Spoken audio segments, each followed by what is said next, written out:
weekend session for Work the Web. We're in the middle of small talk, discussing Wiener Schnitzel. Wiener Schnitzel and blackouts, and yeah, let's carry on. Let's carry on with that. Of course. So we are a few people in here. We have Anya, we have Tassilo, we have Jay, the mysterious Jay, and we have Carl, Shima, we have Pedro, and we have Mike. And I think that's it, right? Did I miss anyone? No, I didn't. Good. And it's weekend, and I will be streaming this because I assume, Anya, that you're in Salzburg. You're out of your streaming setup, aren't you? I am out of it. I think I can stream, but it's over Wi-Fi. Yeah. So it's adventurous. So it would be adventurous stream. That's why I didn't even ask if you could do that. Right, we don't have an agenda. I mean, like a set agenda, because it is a weekend session. So my suggestion is that we perhaps don't have to look at this. I don't even know why I'm sharing at the moment. We can talk project work. We can talk, if you're interested. We did this WebSocket stuff last time, and there is a continuation, and that is, we did this. We hacked it together. It is like it did have some functionality, but it was a bit of a nonsense application. But we managed to chat to each other, which was fun. One thing we could do is to spend 20-25 minutes to set up testing for this functionality. That would give you guys another opportunity to practice how to set up Cypress. But B, you can actually learn something that not many people know how to do, and that is to actually set up a working solution for testing WebSockets in Cypress. And I say that. Why do I say that? Well, I say that because there is a thread on Cypress.io GitHub repository about stubbing or mocking WebSockets. And Carl, I know that you had a little bit of quite a few posts on Slack regarding when to use the word mock and when to use word stub, and you are a bit confused about that, right? Did I understand that correctly? Yeah. I can assure you that you're in good company. No, I don't know when to use those words, so I just use them interchangeably, like without any remorse or any thought on how I will be perceived by people. Sometimes I say mock, sometimes I say stub. A mock is in principle, a mock is a stub with an expectation attached to it. But don't worry about it. You can say mock, you can say stub.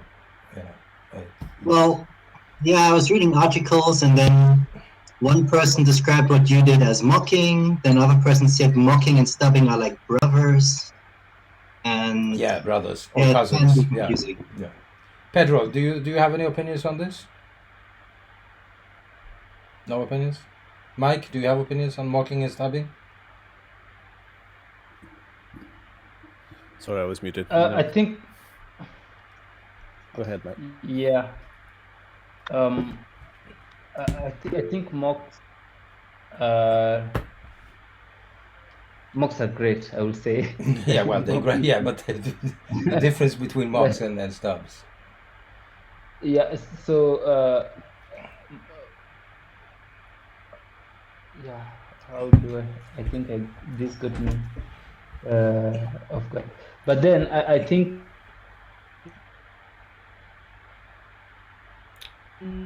Right.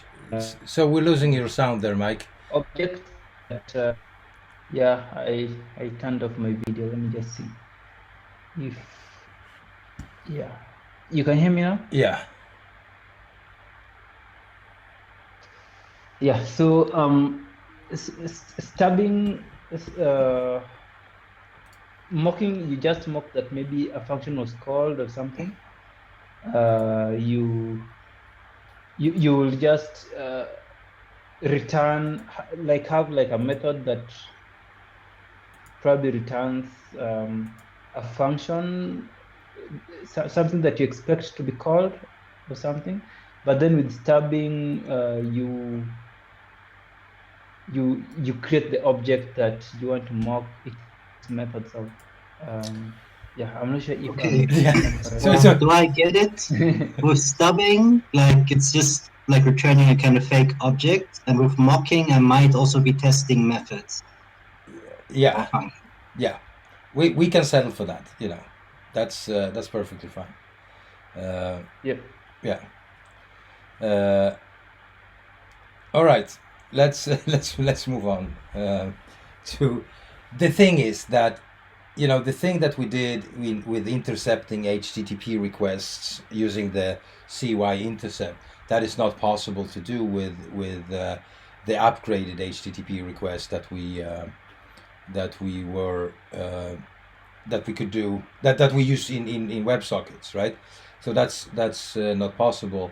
And some people have been asking or discussing this in a thread that originates from September 19th, 2018, which is quite a long discussion.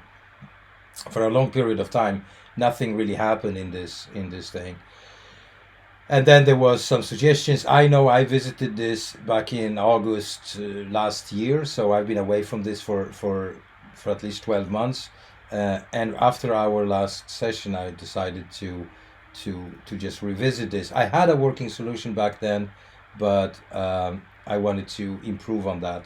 So I did. And apparently, this guy, that is called, his name is Kantin Ankit, whatever. 3 days ago, he came up with a solution. So that was just like a day before our last session, and so that kind of looked okay.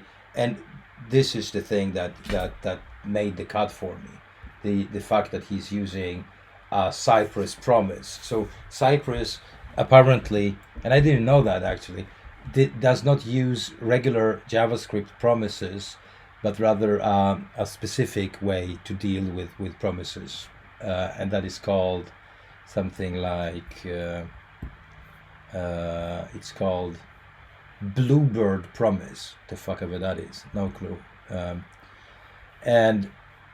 But the thing is that it doesn't instantiate that server at all time.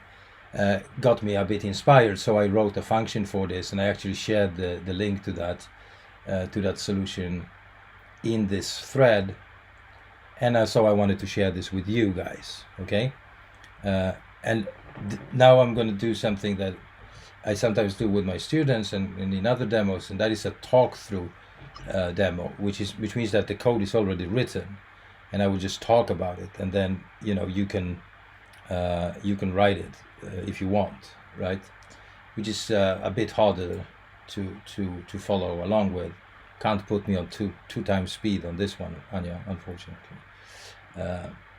Or you can. I mean, you can always put me on 2 times speed. Right. So here's the solution. No, that's not the solution. That's not the one. That's Shima's stuff. That's not this. Right.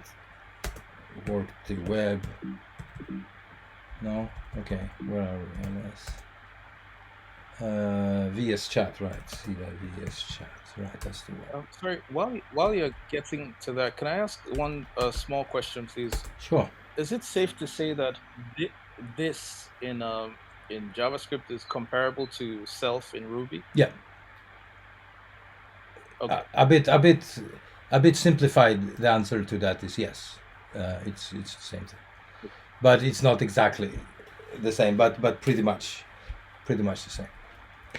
There are unfortunately some caveats on this one, but you can think of it as the same thing. We could elaborate on this for hours, because it's like it's not there are so many corner cases in JavaScript, and this is the anyway. Right. So so here's the deal, right? We have this demo code, which is pretty much an HTML page.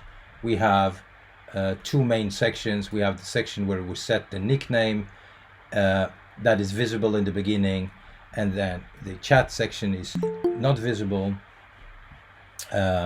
because we don't want to show it unless the nick or the username has been set, and which we're gonna chat. And then we have one specific ID or div where we display all the messages, right? Once they come in, and they are dealt with over WebSockets. So here's on line 21 in my implementation is where the where the JavaScript begins, and I just create two variables: nickname, welcome message, and message body, just so I have them in global, not global scope, because they are not bound to global, but so they are declared. And then I make a connection to WebSockets on this particular URL.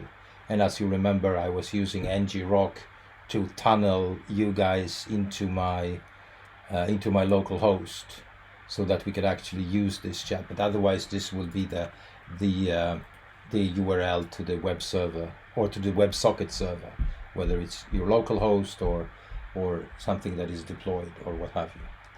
And then we just grab quite a few elements from the DOM, right?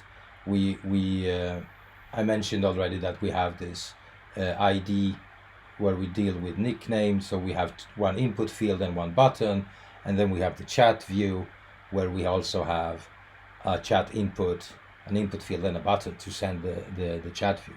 So we need to have access to all of them in JavaScript, so we're just querying the DOM for those elements and store them in constants. And then we add an event listener to the connection that we created on line 24 whenever this connection is open, so that the server actually received our HTTP and upgraded our HTTP connection to WebSocket, to a WebSocket connection, and sent off the initial message saying, hello or whatever. Then we just tell this, we just set the in a connection display, the text of that span to is open, which is displayed on our UI. And then we have this big event listener that is the handler for what happens when WebSockets actually sends a message to us, right? The WebSocket server sends a message, or rather when we receive a message. So we just take this incoming message, which is an object, and the important part here is the data attribute, and we create a new div. We do that on line 40 and store it in this new message variable. We check if this is a JSON object or not. We can do it differently, but that's what I'm doing. I'm just checking if this is a JSON, because sometimes we get a pure string, sometimes we get a JSON object. So we just have to check this. And if it is, I parse it, and then I create this message body saying, message, Nick said message, right? Whatever he or she said. And if this is not a JSON, this else block kicks in, and we just basically parse this as a paragraph.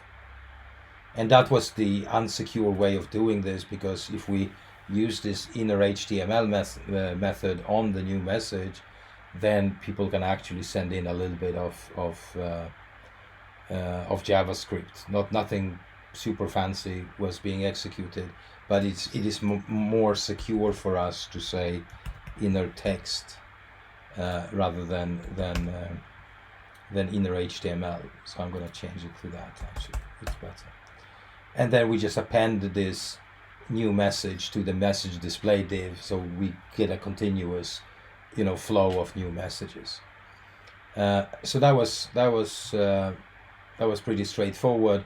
Here, if we click on the nick button, we set the value of the nick input to the nickname variable. We hide the visibility of the button and the input, and we just say that we are chatting as Thomas, Mike, Anya, whatever, right? So that's pretty straightforward. And then the last thing that we're dealing with here is to set an event listener on the button that sends off a chat. And what we do then is that we grab the chat input and its value and send it off with the connection. And on line 68, I'm just clearing the value of the chat input.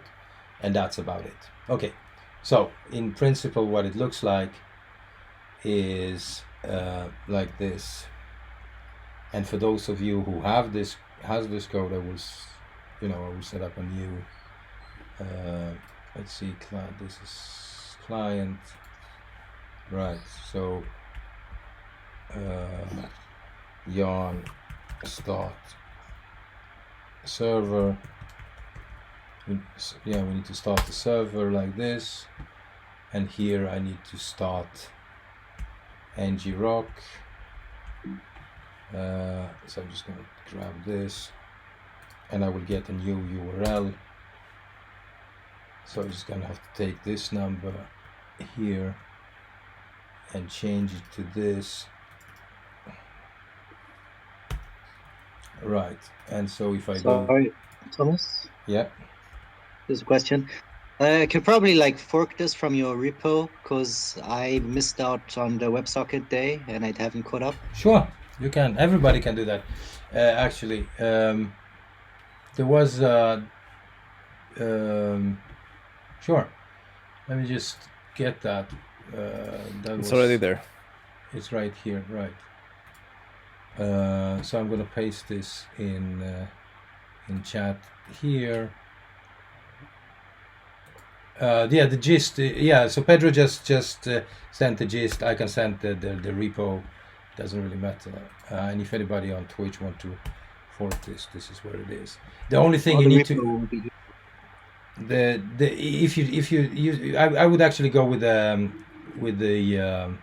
link that Pedro sent. That's just the HTML part, which is the one that you need to run this.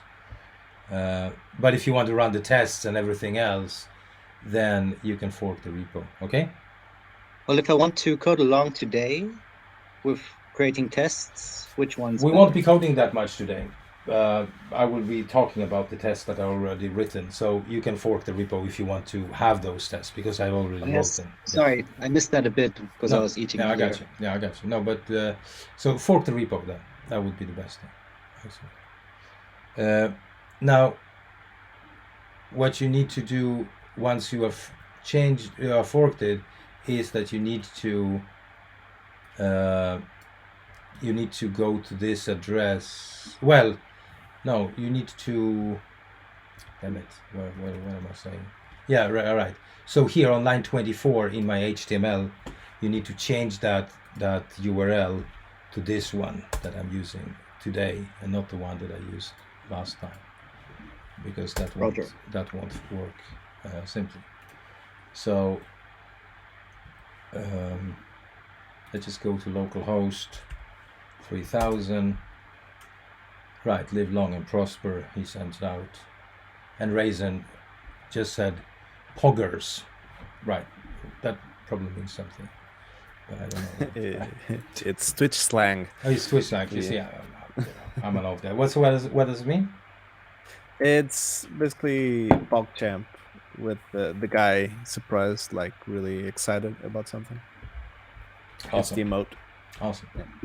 So I'm gonna say that I'm chatting as Thomas, and by the way, what happened with that live long and prosper? Mine is because I just said that I changed it to inner text instead of inner HTML, so it doesn't parse. It doesn't parse. Oh, you did it for everything. Yeah. Right. Hi. All right. So this is what this guy does. nothing super fancy. If you guys want to spin up this HTML page and chat with me and Pedro, then go ahead and do that, of course. But, and I will keep this open here on the side in case you say something fun. But I wrote a test for this, okay? So I named this test user can see incoming message is .feature.js. Regular Cypress setup, nothing fancy to start with, okay? And you've done Cypress before, so you know that you just do yarn d Cypress, install it, then you just say npx Cypress open. That creates that folder for you with Cypress and fixtures integration, plugins, and so on, support, and all of this stuff. In integration, it comes with some preset or scaffolded tests. You need to get rid of that one way or another. And so in that integration folder, you can create a new test file, and that's what I did. And that test file is user can see incoming message .feature.js. Okay, and so here's where the problem starts, right? Because there are certain things you just can't do with Cypress to start with. There is, however, a package that is called mocksocket that we can use, which is a way to stub out or mock out, or whatever you want to call it, WebSockets. And you can find that on npmjs.org. It's an npm package. It's called mock-socket. So if you want to take a look at that, I'm going to send you a link to that package here and here. Right. And you need to install it as a development dependency. So it's yarn add -D mocksocket. And I did that in my code. And then we need to use mocksocket to create a fake server, because we don't want to use a server at all. Like, we don't want to make a call to the actual backend functionality in our test environment. So I created a new file in my Cypress support folder that is called WS server, and in there I created a function called create server, and in my test file I need to import that function. So therefore, on line 1, before I do anything else, I need to have this function installed. And we're going to take a look what this function does for us. So in the Cypress support folder, there is already a command.js and an index.js file, but I created a new file called WS server, and we're going to take a look at this at this function. So here I am importing a module called server from mocksocket, the library I was just talking about. And here I have this function definition, right? And I exported it using module exports here at the bottom. I could potentially do export default create server or export create server, but I don't know why I was mixing ES6 and ES7. I don't know. I did this. Perhaps I can refactor this. Anyway, so here I based my solution on that post that this guy posted in this thread I was telling you about earlier on. So here, what this function does is that it returns a promise where we are saying that we want to mock a server. We want to create a mock server using this server function that we just imported, and a URL that we are passing in as an argument. This is pretty much what we want to do and that creates the server. That in itself is enough. Apart from this resolve connection, of course, right? Because we need to tell our server that on connection, when somebody makes a connection, then you return that connection so it can be used for something. And in this case, we won't be saying live long and prosper as we do in the live server when the connection is being established, but for some reason I changed that to connection message just because I wanted to say something different than the live server, right? So this one says connection message, and then we have an event handler on an incoming message. We are just parsing it as JSON and then just sending it off again as a stringified JSON object. And if you think about it real carefully, whatever happens here in this function is very similar to what happens on the real server. I mean, those 13 lines of code is what powers this chat application, nothing else. WebSockets is very, in this case, it's very straightforward.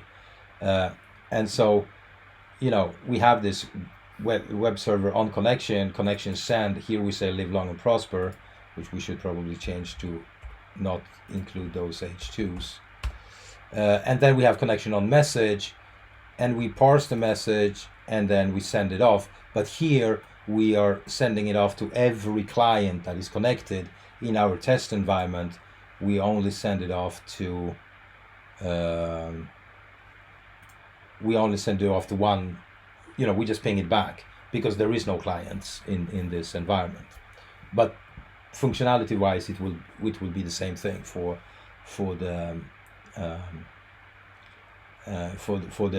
Cypress Runner. Okay, so that is what this guy does. And here, if you want to do other things with an incoming message, store it to database or whatever, it doesn't really matter. You can do whatever you want with this message. But again, for this use case, we are just pinging it back so everybody gets it. Okay, so if we go back to the test, we have, as always, a describe block, WebSockets chat user interface.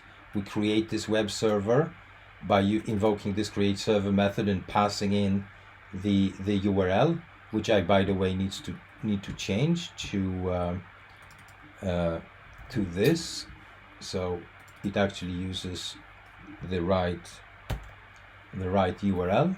So this URL needs to correspond to the one that you are subscribing to, and so it needs to be the same thing as you have in your index.html.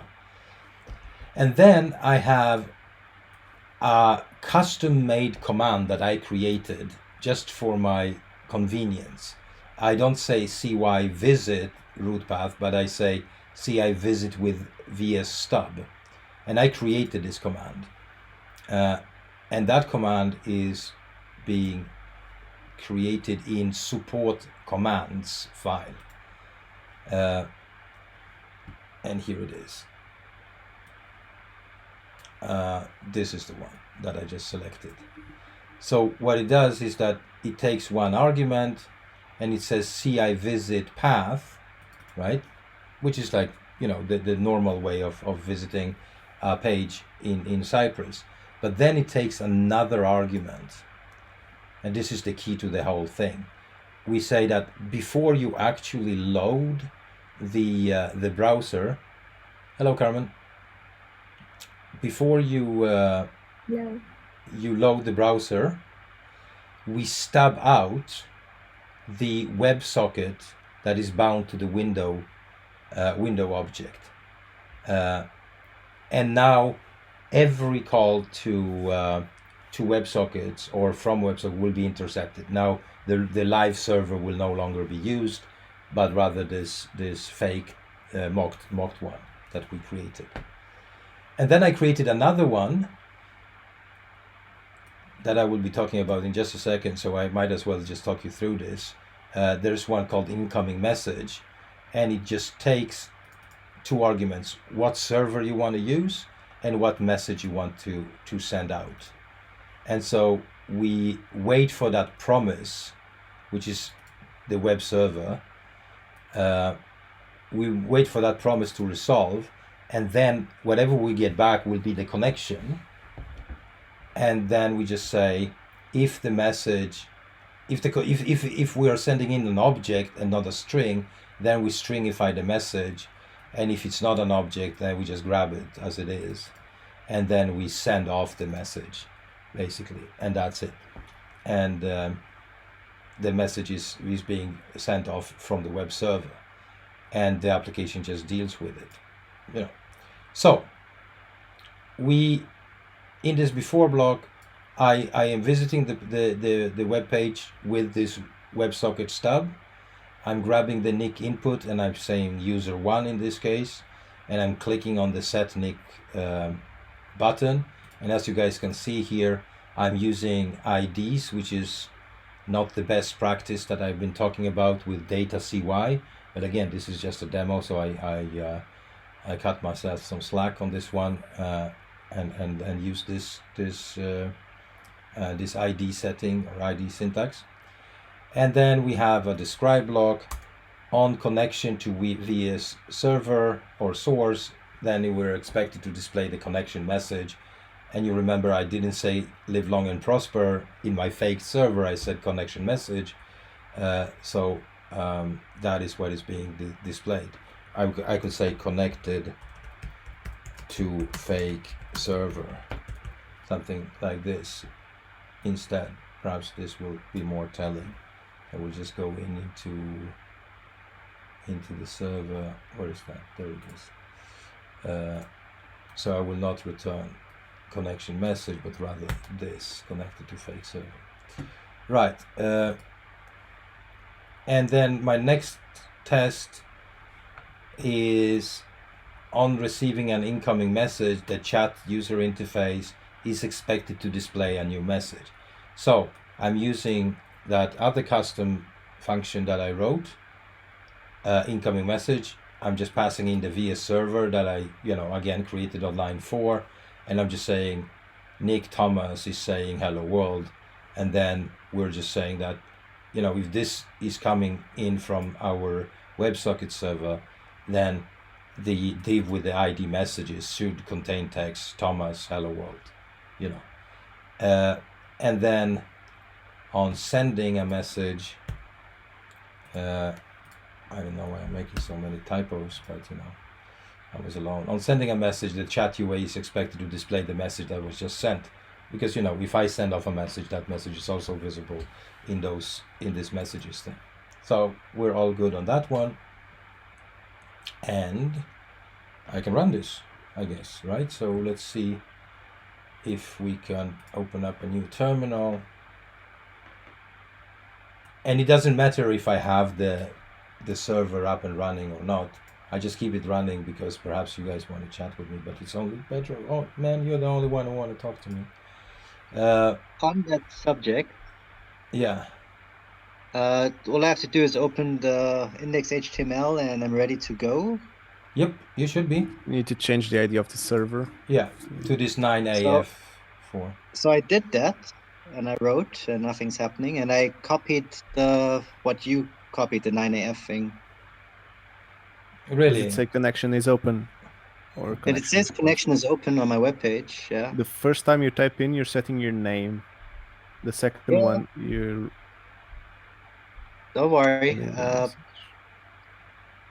Set my name and then I send a message. Yeah. And I'm also sure that the ngrok is correct. You sure? Do you want to share your screen for a sec? Hold on. By the way, Thomas. Okay, speak. Yeah, I had a question. So you set up the project, so the HTML file, where is it, and how is it served by NodeMon? It is in client. It's in the client folder. Got it. And And then serve NodeMon, it with NodeMon. I'm saying start serve No, so you don't serve the client with NodeMon. You serve the client with SuperStatic. Ah, okay. Yeah, I always find that weird. Right. It was not working. Okay, So SuperStatic, it works as a server, right? right, and you web just say, server. so you just say SuperStatic client, and then dash Got port it. 3000. So the client Like runs on NodeMon doesn't 3000. work. Yeah. So yeah, exactly. So the client runs on 3000, and the VS server runs on 8080. Right, but you don't need to run your server because unless you want to connect to your own stuff. Carl, do you want to share your screen So for a second? I couldn't, and I guess because you're sharing. Oh, but you can it just override said- mine. Don't worry about it. Just say, if you're presented with a with a pop-up saying that I am presenting, you can just present anyway or whatever it says. I'll try again. Right.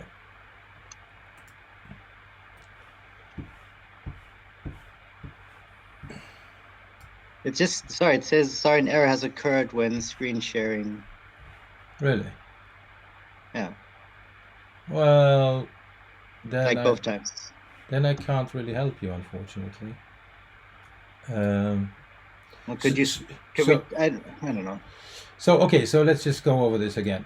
In your index HTML, it needs online, like my line 24. I don't know what your line. It needs to say new WebSocket and then WSS, and then Yeah, it's exactly the same, and it's also on line 24. 9AF43. Yeah, then 75C 1960.ngrok.io Yeah. in the quotes. Right. Oh, that's weird. And Pedro, I mean, you didn't have to I fiddle didn't with do this, anything. right? I just No. changed the. Yeah, I just changed the URL. And then But are you opened serving the this? HTML file. Are you serving this as using SuperStatic or just opening it up as No, a not regular- yet. Just opening it in Right. the Chrome. So Carl, what if you open up your developer tools? Are you getting? And that was weird because it said connection is open is written in the Chrome, so it's definitely reaching the server. Right? Right. Yeah. So another thing. Oh wait, can you hear me? Because I Yeah, don't yeah. see. Yeah. The first message I sent, that's like being depicted, right? And then now if I try and type and send another message, I don't see that on my screen.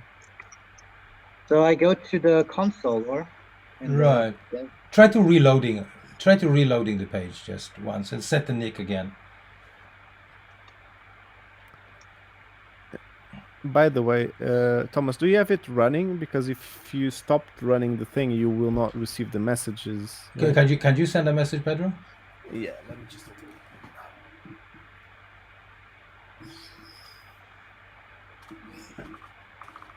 I also didn't see any, no error messages popped up or anything. And do you see this H2 live long and prosper or something like that? Yeah, I just sent a message and it did not reach you. Okay. No, well, I don't see okay, it. hold on a second then. Switching 101 protocols. Because you're not running the front Raisin end, one. are you? I thought I was. Carlos is saying testing and hello. Okay, I can see it here. Right, so my server is picking it up. Your SuperStatic is probably off, no? What? But I am. It's okay. So stop it. Okay, you're receiving now. You were. Oh, there it is. Right. Thomas. Right. So can you, Carl? Can you say something again? Yes, hello. Yeah, we got it. Yeah, we got it. Okay. Nice. All right. So there was something wrong with me. It wasn't you. It was me. Okay, it's always me. Right. So let's just see if we can run this. So we can, so we just do do I have a? No, I need to say npx Cypress open. So if you don't have a script for this, you can always run npx Cypress open, not open. There we go. Let's see.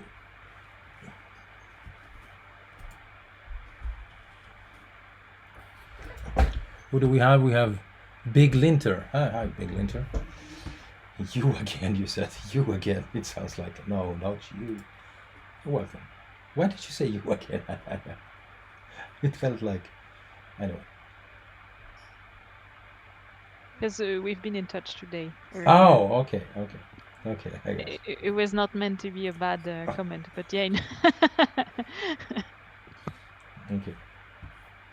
Let's see if we are all good. Right, so user 1, and he said connected to fake server and hello Mars, so apparently we are not sending off anything on the real server, right? That all of the stuff that we just run in our tests are not connected to the real one, and so on. So this is how you can stub out these tests, these incoming messages. So the key to success is there are 2 files, right? And they are both in support.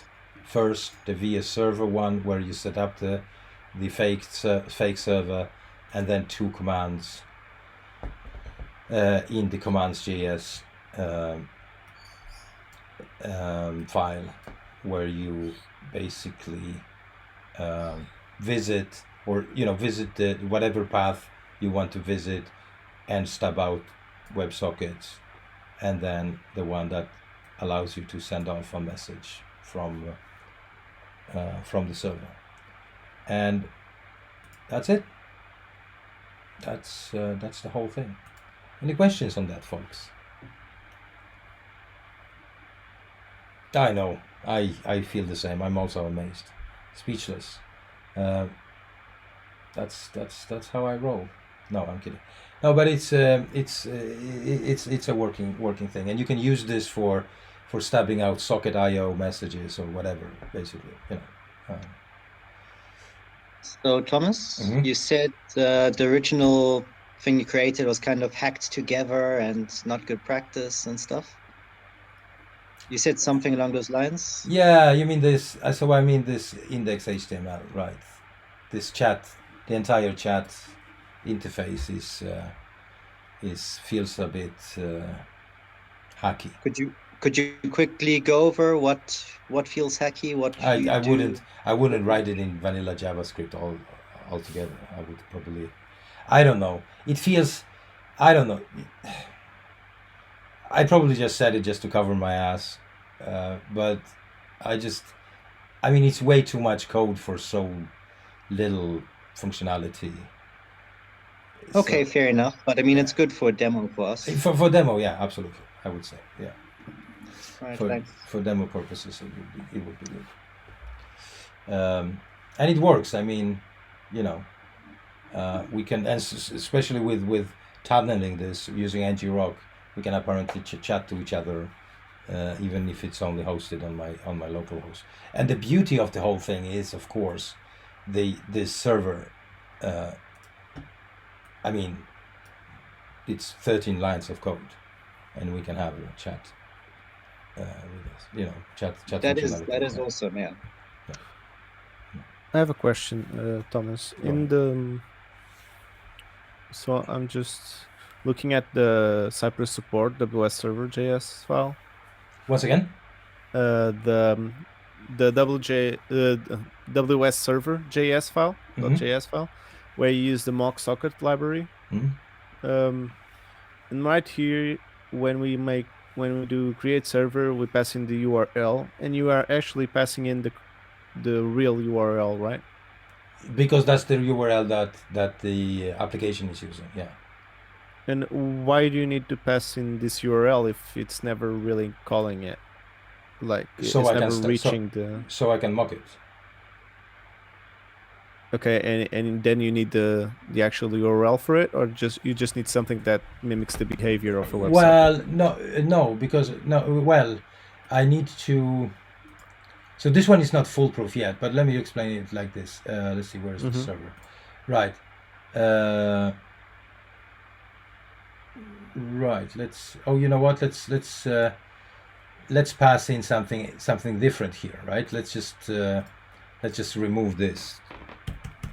You know, if I just use a fake URL, right, and I run those tests, then it just won't work, I guess.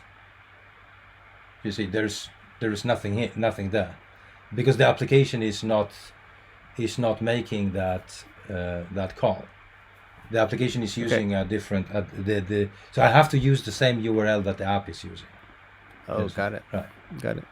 Right. Okay. Or I could also just, I think I could. No, I can't comment this. No, I can't comment this out. I need to use the real deal.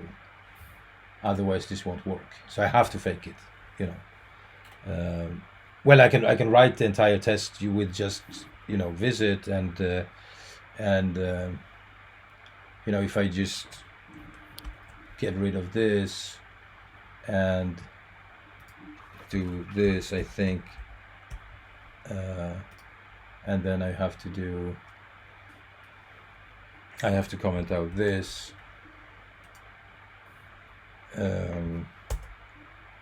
Let's say, and this to ci.visit,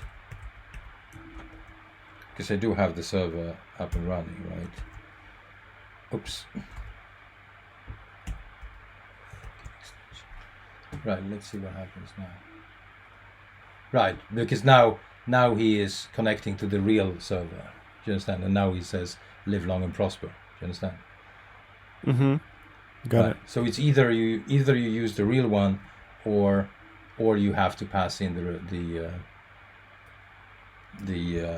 fake one. I'll look into the code better to understand better how it's working. Right. Let's see. This should pass now. Right. Good stuff. Yep, folks. So now you know, and I will just push up my small changes to that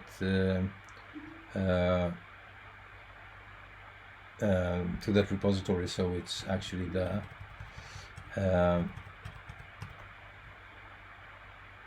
And then we are done with that. So now we know more about WebSockets, right? That's pretty cool. I mean, there's a massive amount of use cases in for WebSockets. Thank you for the follow, by the way, Knut Art, Dave, and also Big Lint. Do we need real-time communications in your project? Do we have? I don't know, Tassilo and Anya and everybody else. Do we need real communications in our project? I don't know. Perhaps we do. Perhaps we don't. Probably not. Yeah. Well, actually, I took it back because I don't know what to say about that. Because I'm really curious what's going to happen. Probably we are going to need to have some communication going on pretty quickly, often, because there's going to be a lot of questions raising up, probably. But actually, there's one update. So the project can actually go open source now. So oh, that's awesome. The secrets the credentials are gone, and test environment is up and running. So good stuff. No. So you know what we could then spend our time on? Let me just push this up. Push origin.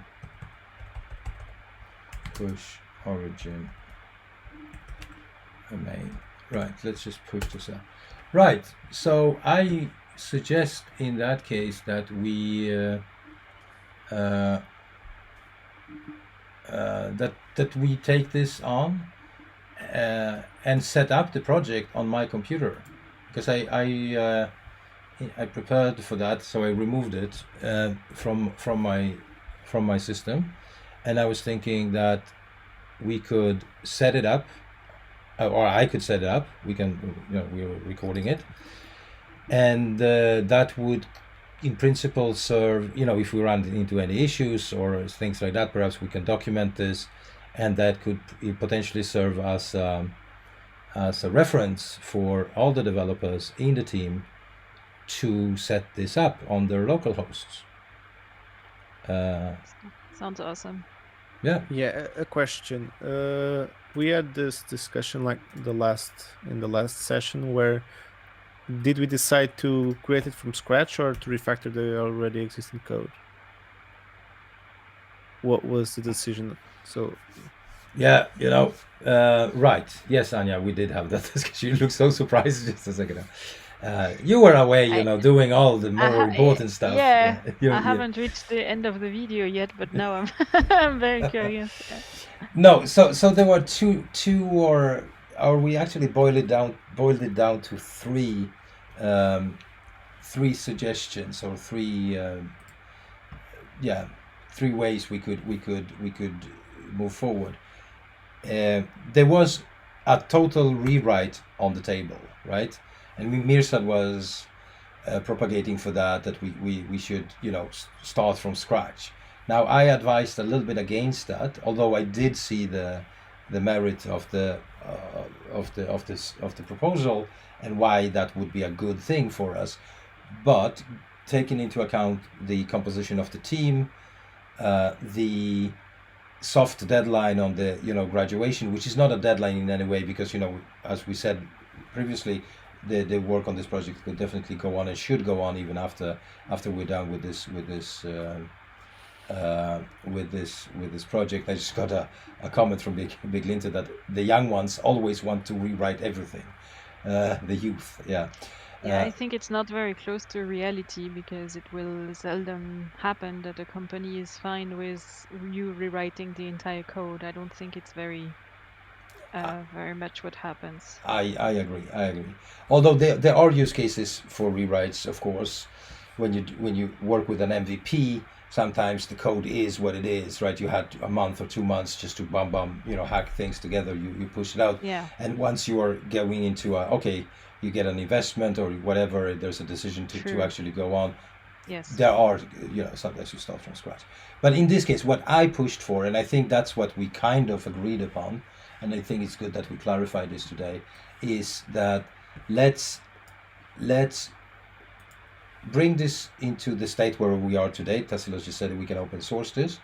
So let's do that. Let's get started with covering it with tests, adding new functionality, and then in parallel do rewrites of certain parts of the applications, right? And then integrate them into the code base, right? So we are not saying no to Mirsad's suggestion. We are saying let's play both ways, right?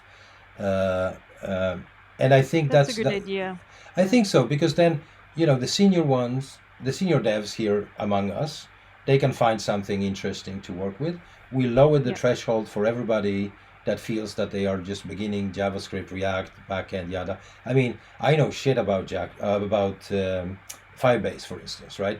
So I wouldn't feel comfortable rewriting a lot of backend functionality on this one, because I'm learning this technology. Although on the front end, I can feel more comfortable suggesting certain refactorings, like moving from class components to functional, using Redux or whatever we're going to use, and so on, right? So I think in this strategy will make it work for us. So, Jima, does that answer your question? It was Pedro, right? That was Pedro. That was Pedro's question. Yeah. Oh, that was Pedro's question. Oh, but hey, man, you were writing this thesis and then you postponed that anyway. So, the world I'm actually is. I'm so much looking forward to that, Pedro. Actually. Yeah, I was like, also yes! disappointed. I was disappointed that Yeah. you postponed now, because I wanted to read it. No. it was still a work in progress. I could have delivered it, but it wouldn't have the quality I wanted to have. So Okay. Procrastination is a good thing in the creative process. Just wanted to say that. There's some research that's been done on that, and it's true. So, Good. I'll have more time to make a better quality job. So awesome. So you're basically gonna sleep on it. You gave yourself time to reread and rewrite parts of the I still have a thesis. lot to do in it. I still Yeah. have a lot to do in it. Well, actually, that's where we left off the other time. Thomas, you said to Mirsad that he should sleep on it, Yeah. and that you guys would take a decision the next time.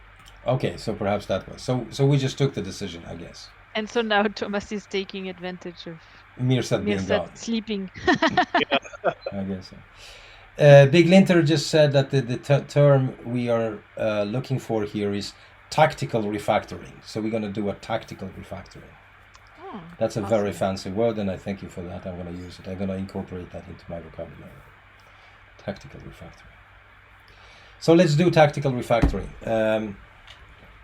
Let's see. I had an invite from you, Tassilo, right?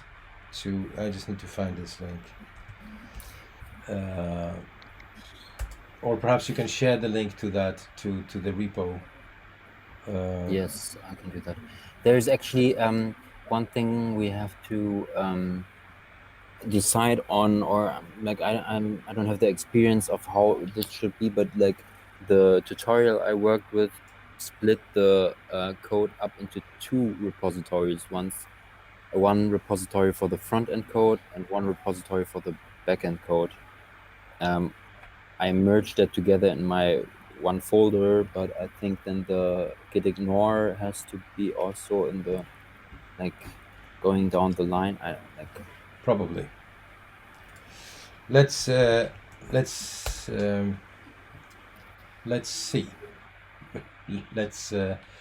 But do you have any weird stuff on the backend part, like so that you don't, or have you moved everything away from the repos now?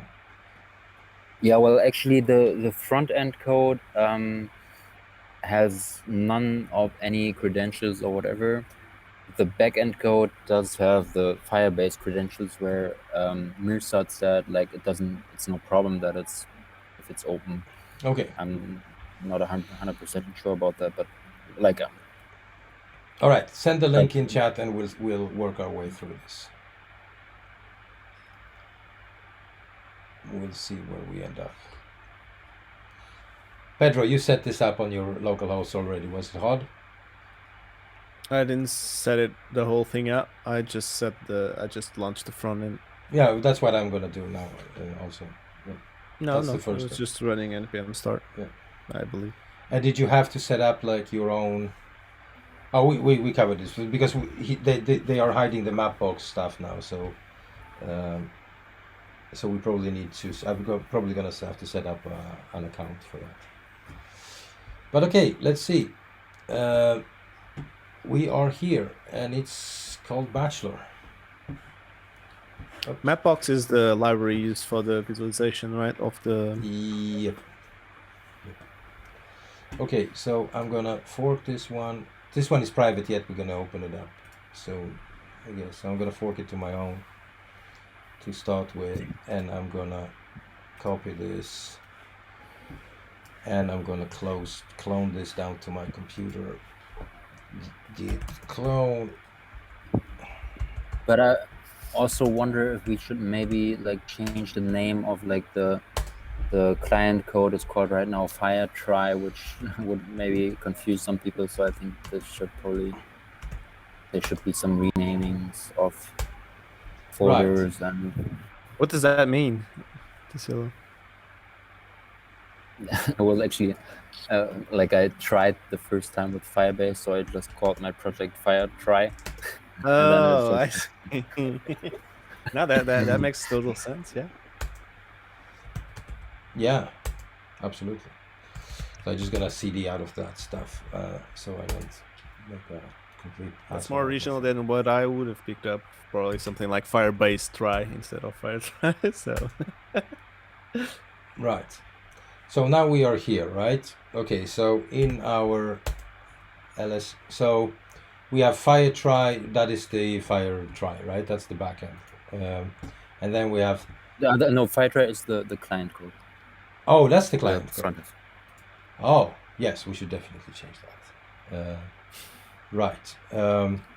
So if I now do cd into Firetry, and we check this guy out, so what we We have the Firebase and package log, public and source. Okay, and so you used npm, so I'm gonna use npm as well.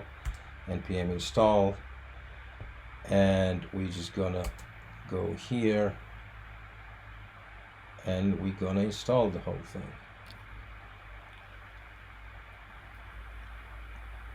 And then we're just gonna make sure that the node modules are ignored, and your favorite package manager Anya is going to take some time here. So I use Yarn. It's slow but great. Sure it is. Sure. It's for slowpreneurs like me. Slowpreneurs. Yes. That's a fantastic thing. I'm gonna be a slowpreneur from now on. I like that. Right. So Yarn versus npm is like Firefox versus Chrome. Exactly, like spaces versus tabs. Something like that. Max versus But you PC. can Yeah. but you can install everything the same also with Yarn or with npm. Yeah. There's no package that can't be installed by Yarn and can be installed by npm. You see, if I say no, then somebody will go like, Thomas, there is actually one somewhere, an obscure, In general, no. In general, they are the same thing, I would say. But it depends. If you're talking to some, like a hardcore Yarn fascist, then he would say, no, Yarn is, far better. And if you can't install this and that with npm, and vice versa. I mean, we had this discussion. Somebody said that Yarn was created originally because npm was being slow, and now npm has improved and so on. But I don't know. Yeah, so which one is theoretically the best or most performant will keep changing, but you might as well just use one and stick with it. I would say consistency is the key. So that's why I noticed that this one was using npm, because there is a package log JSON that tells me that Tassilo was using npm, and so I just used npm. And if there was a Yarn log, then I would have used Yarn. But what you don't want to do is to mix them. So you don't want to end up in having one package log JSON and a Yarn JSON, Yarn log JSON, because then it's weird. So Piyush, it is slow because I am streaming and I have a Google Meet open, and my computer is running at 80% capacity at this point. So that's what happens. 79%, right? But I do have a lot of internal memory still. But that's life. That's life. Is this the new computer or the same old one? No. So I have two now. I have two MacBook Pros now. But I it's a long story. No. I'm frustrated. That's fine. It is All right. really frustrating. Actually, I think there's one thing you should take out directly, which is I think it's not a credential, but I don't even know what you guys think about this, but I initialize also Google Analytics in the project, which Keep it out. It would be better. Yeah. Yeah, I didn't take it out yet, but it's easy. There's one way. I don't necessarily think that it's that critical, because you're not really trying to position yourself as SEO, I guess, so far. But just as a rule of thumb, I would keep it out still. We can condition Like this. always. We can condition this saying that if node env equals test, then just omit that, or Yeah, actually, or I think development. like it's I looked into Google Analytics once or twice, and like there's not so much for me to It's like, also, I don't know how critical it is, because to some extent it's probably Google's problem, but you are reading personal data to some extent by doing that, and that's also a point that it's not so nice if everyone can have access additionally to that data. So I would just keep it out. Yeah, I think in general it doesn't fit so much to the project anyways. So Gotcha. So Tassilo, do I understand that you just were trying it out, like you were just curious to use Google Analytics? yeah, I was like, I think back then I was hearing from people like you have to have, like, it's not possible without Google Analytics. You this was my learning by doing project anyway. So I also wanted to try it, and I thought it's a must-have. And yeah. Yeah, I get it. I've never used any analytics, but I figured as much that you're probably just trying it out. Right. So, I just had to run npm audit and fix, which is something I never have to do in Yarn. Just say, just Thomas, shut up. But yeah, we got a suggestion from Twitch chats that if we just say node env equals staging, we can just hide. We can hide the not use Google Analytics or that snippet basically. So we can take it out. Yeah, I think for me it's fine if we just take it out completely. Yeah. Well, I'm gonna. We could, but the thing is that, you see, we want to. It depends a little bit on how we will work with deployment later, right? Because if you want to deploy this code, you want to have as a seamless process as possible without having to modify code before it goes to production. Do you understand? So if you want to have Google Analytics in production, then it should be included but not used if it's in test or development. Do you understand? So that we just set the node environment properly when it's being deployed and used on a real server. But it does make sense for you guys to have Google Analytics overall, right? If the question I is mean, toward me, Tassilo. yeah, because I never use Google Analytics nowadays. Because Yeah. for me, I would tend to say, since this is a project that, I mean, I guess if you want to present it and also like kind of have some weight towards, I guess, third parties or the local government or whatever, having proof of how much it's used and what you've done and how like how a lot of people get aware of it might be a good thing. I'm just thinking. So you would say, like, I don't know, I heard some voice, like I got an email like, oh my god, you're using Google Analytics, this does not fit at all to the kind of project you're doing there. Maybe there are alternative tools that are more respectful of data privacy. That would be something awesome. And if you know about those, then I'd be a taker, because I do use Google Analytics, even though I know it's not optimal. I just would have said it's always, because the thing is also you.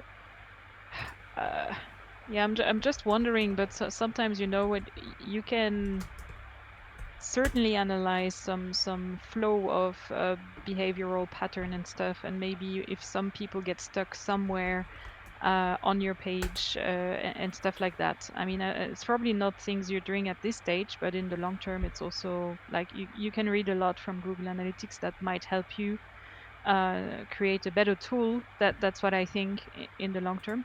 And in the short term, just in order to know in terms of traffic and maybe convince the local government that you're already having some sort of traction, could be interesting.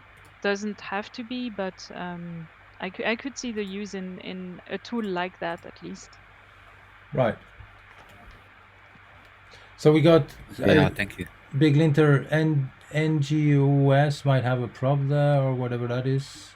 P week was one I knew from ages ago.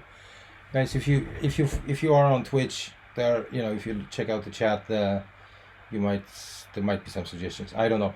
I don't use Google Analytics because I think they suck that data out of everything. So it's a privacy thing for me in my project. What we do is that we harvest data ourselves, right? We say anonymously, right? If there is a visit, we just say that it has been visited by a unique visitor without storing the IP where it comes from and things like that. If a specific page is being looked at, if it's being scrolled down in a single page application to a certain position, we trigger an event and all of that stuff. So I'm in full control of what I want to track, but that's the only thing I'm interested in. I'm not interested in things like getting data from people that doesn't want to share that data, basically. And if I am interested in knowing more, then I ask for it, and then I can track more detailed behaviors, behavior of my users. But then I can be assured that I am the only one who knows about it. It's stored in my database and not in Google, basically. But if you're interested in total privacy, we can build something like that. It's pretty straightforward. It's not a very big thing to build, but still. And so do you need to have some more steps in order to be sure that you are respecting the GDPR? Because in that case, you are the one completely processing the data and everything. So, yeah. Right. So we have this. We usually set up this GDPR consent message or flow, right? Where you have to accept certain things, and you can read about what we store. And so we drop one cookie on the because we need to do that. We need to drop a cookie on the client saying that expires after. It depends, of course, on the project. Something between 14 to 30 to 45 days. And so because what we need this cookie for is to say what visit is it? Is it like is it just today, or do I want to track recurring visits or something like that? So it's all about the logic of our business logic that we want to implement. But yeah, other than that, we take full responsibility for the GDPR thing, right? Mm-hmm. Yeah. Right. So we are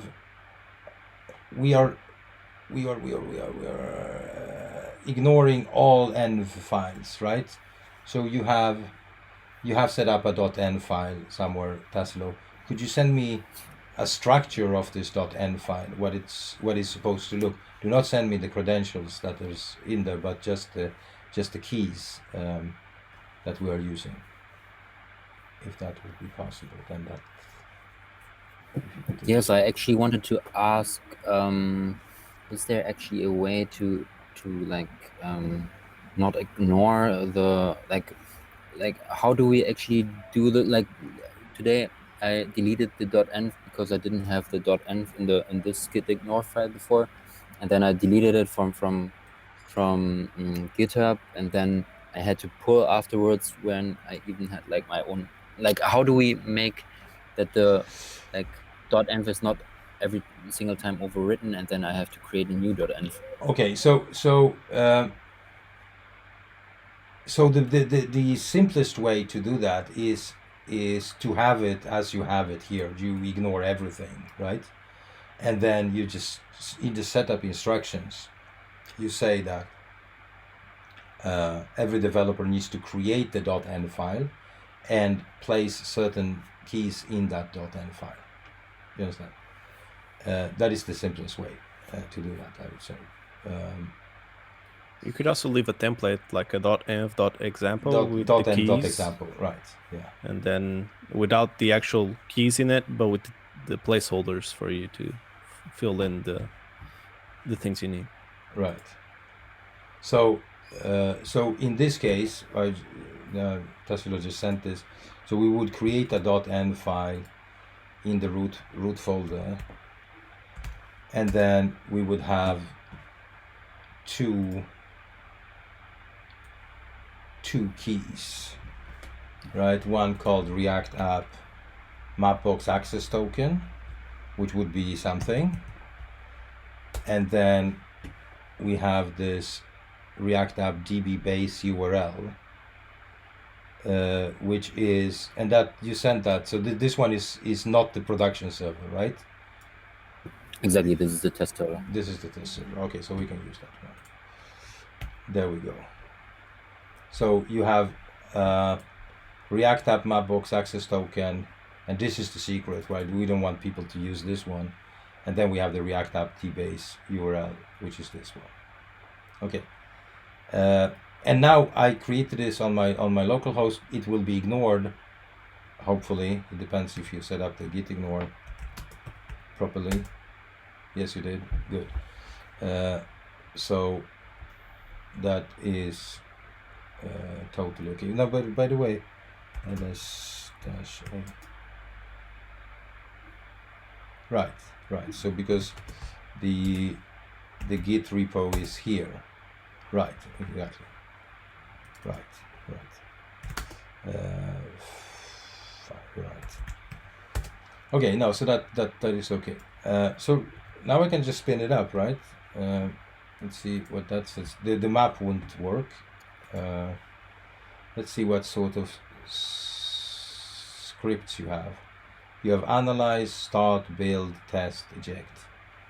Okay, so source map explorer, build static. Okay, never mind. Build yarn start. No, npm run start. I think it's without run, but I don't know if that's it. It should work with run too. But you can do without run. Probably. Old habits, sorry.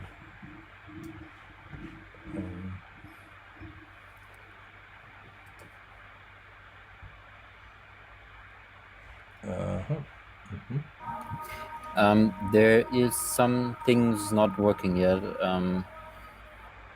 because like the databases are not there, like the word cloud, like the insights section mainly. And I had for when posting an idea, we get an geocode reverse from the coordinations. We take the address line. And I tried out Nominatim. I don't know if you know that.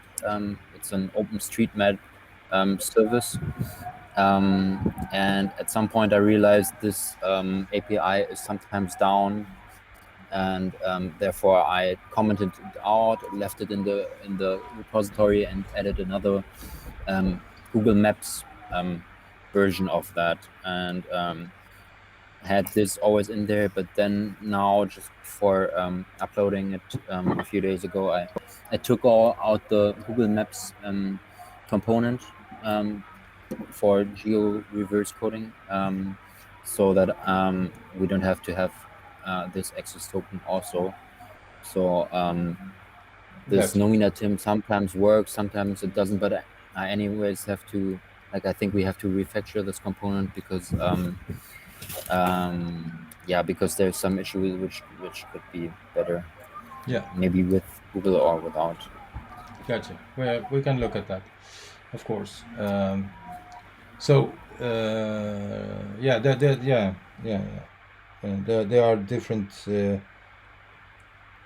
sources for reverse geocoding, and so you're geocoding on the IP address, or what are you geocoding on, or addresses, or exactly, like we take the coordinates from the map, and then you create an address out of that. Yes. Okay, gotcha. Is that accurate? Well, the address line was always accurate. Something that was really bad was unfortunately the district of the city. So therefore I had this cloud function running over new created documents, and then inserting the district, because I don't know why, but in Python the Nominatim was really accurate with the district. Gotcha. Right, so we have a syntax error, people. right, let's see. It's in Pages Monitoring JS. Online. What? On 1,000. Wow. How? I'm Jesus sorry. Christ, man. The fuck? 1,000 lines. Source pages. Let's go to source pages monitoring. Oh, shoots. You weren't shitting. It is 1,000. Oh. Wow. Wow. Wow. I'm sorry. Wow. Maybe this is a refactoring project. There is no need to ask for sorry to say.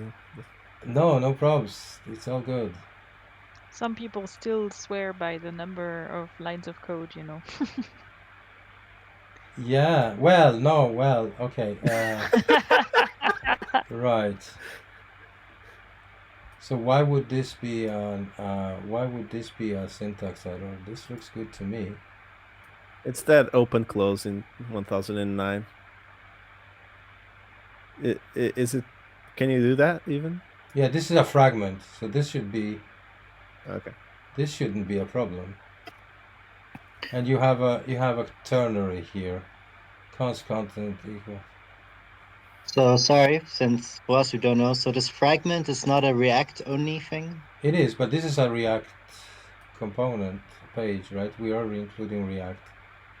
Yeah. So this one, but then I would say 1009. Let's see. Let me see. Why do you have to store it in a constant?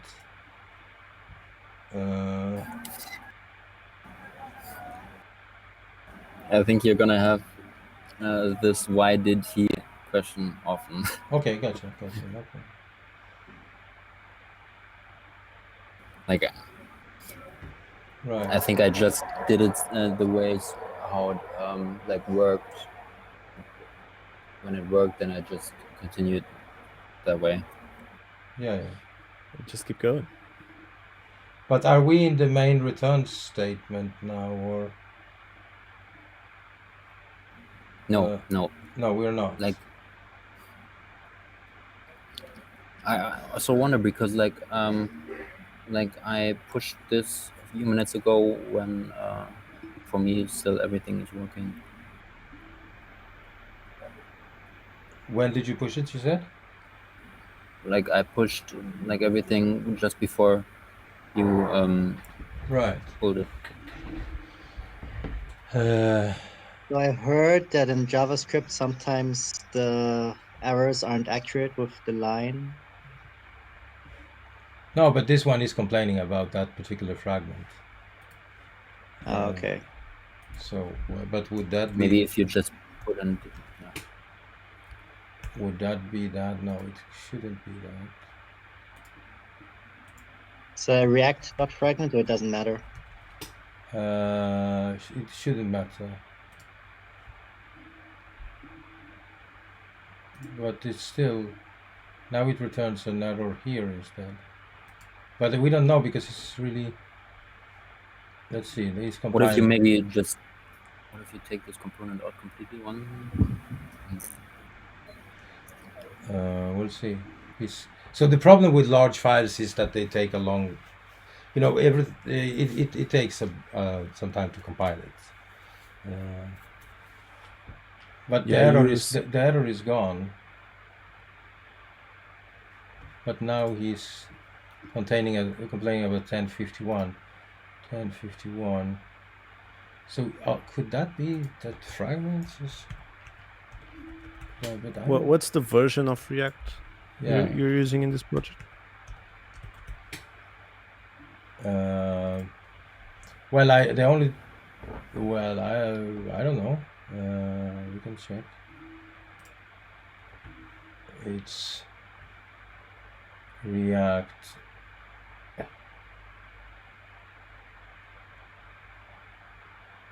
Sixteen 16.13.1.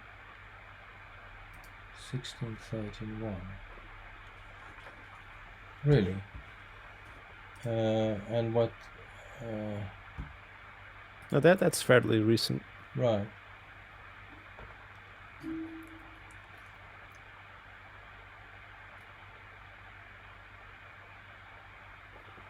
Right.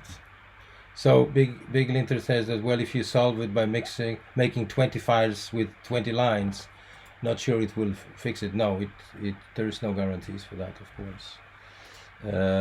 But we are making a little bit of progress. 1060 on the monitor. I think that kind of fixes it, at least the compiling time, right? Because Yeah. it will only compile the Yeah.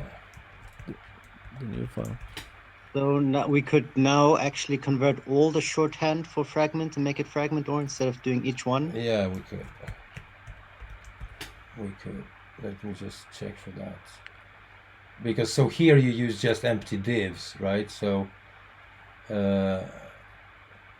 when this right. It's just, oh, there are many errors here. Why would there be so many errors all of a sudden? If you don't get those errors, then I'm surprised that I'm getting those errors. Right.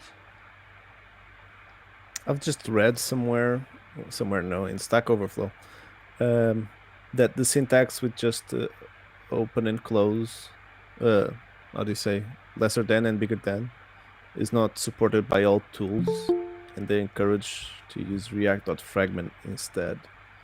I'm trying to find Yeah, but this I use .fragment a lot, so that would be weird. Now he says. Now he doesn't want to use fragment either. You see?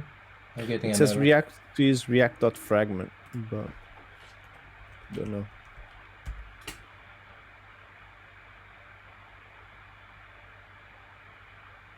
Are you importing React at the beginning of the file? Yeah. Well, I don't know if that has We anything are. to do with it, but it says format here.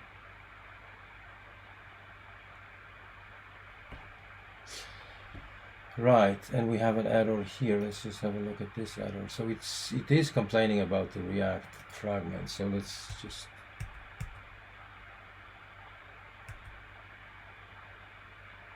no.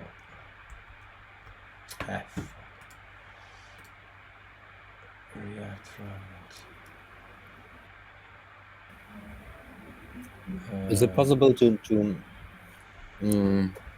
change that in like all the files at the same time? I guess everything is possible. but I think VS Code allows you to do that. Yeah. But like, so you have unused, right. Okay, let's go to 171 first. 171. That's what we're complaining about at this point. But I don't understand why we are complaining about that. It's in this ideas, all ideas page is okay. So Carmen's question made me think, at the top of the file where we are importing React, are we importing all of React or just something specific? Importing the whole thing. Yeah. React. Yeah, you have to. I think you have to do fragment there Yeah. too. I mean the module. Yeah. I think. Yeah. If you're you right. wanna, if you wanna avoid just dot, use that dot. Yeah.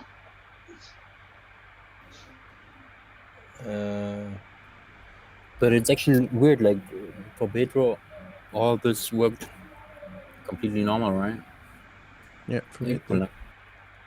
But okay, so but you see the problem with the big, at least I don't know if it's my computer because I'm doing what I'm doing at the moment, but you see, for VS Code to read through this entire file and to make sure that there are no syntax errors, it takes so long time because it's such a big file. It is much easier with smaller files.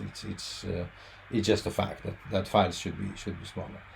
But and my what I'm worried about is I've never had problems with the fragment, with this syntax before on all sorts of modern, I mean fairly new apps for at least 2 years or something.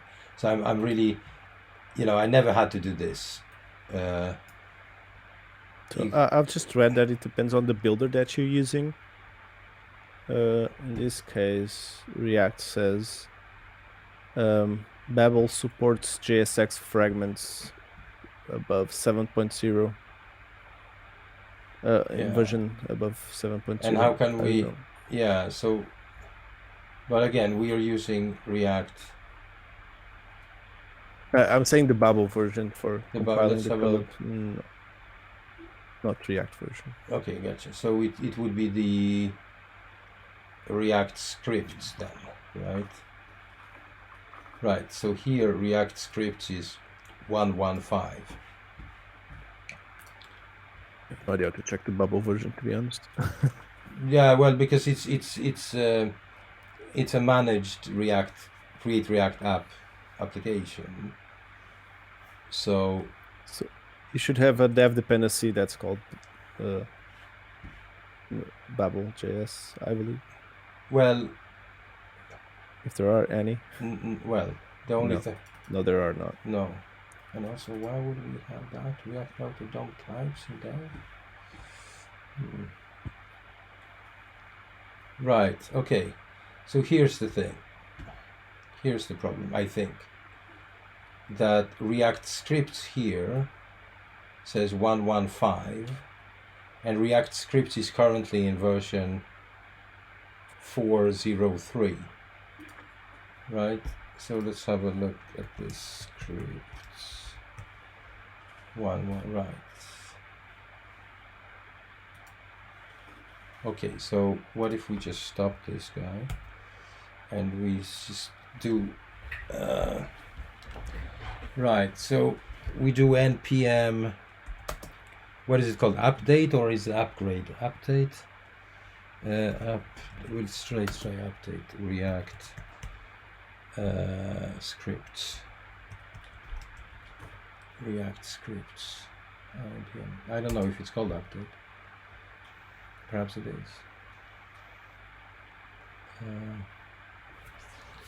Run, you just do npm run, right? I just clone the project, Mm-hmm. do npm run. npm. Yeah, npm start. Right. Right. Well, but you have to do npm install first, right? Yeah, I have a package log, and in package log, it tells me that we are using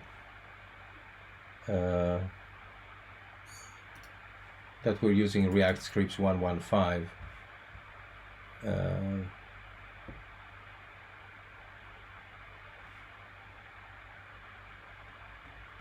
Right. Version 0.1.0.5 track. Right. When Tassilo, when did you create this project? I started August 2019. Okay, so it was a while ago. Let's see if this fixes it. Perhaps it does. Because so when we create an app using the Create React app boilerplate or a scaffold or whatever we want to call it, it usually involves the latest versions and so on, and you don't have access to Webpack and Babel because it's managed, it's underneath the hood. So that's why we couldn't see the Babel version, Pedro. You see. Let's see if this npm. Oh yeah, I can. Yeah, so I will omit the run. Let's see if we get any other errors.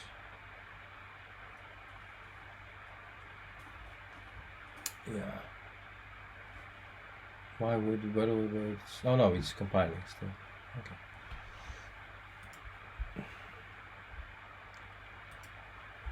Yeah, you get incompatible fast. Yes, that's what you get when you work with JavaScript. Often, a lot.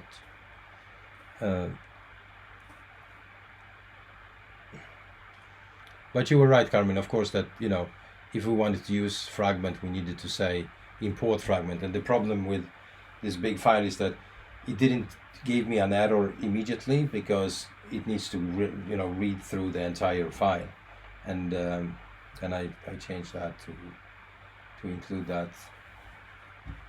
And you see it starts very slowly. It's not only my computer. I don't think so, at least, because I still have good memory, even though I'm on 62% or 77%. Pedro, are you making progress on this npm install? Yeah, I'm running npm install in WSL. Okay. This Windows just has some permissions that npm wants to have, and I don't want to give it. So. Can we get this again? The F.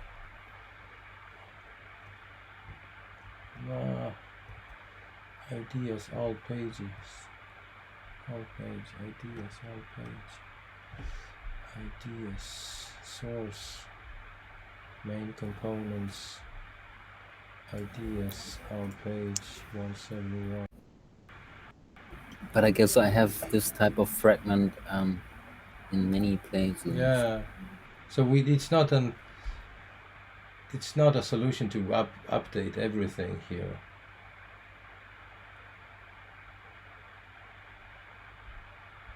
$171.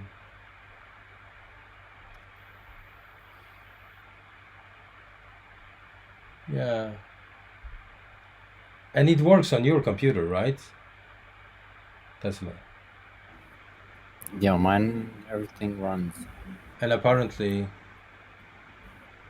it works on the server, so it's my setup. It's nothing else. It's nothing wrong with the code apart from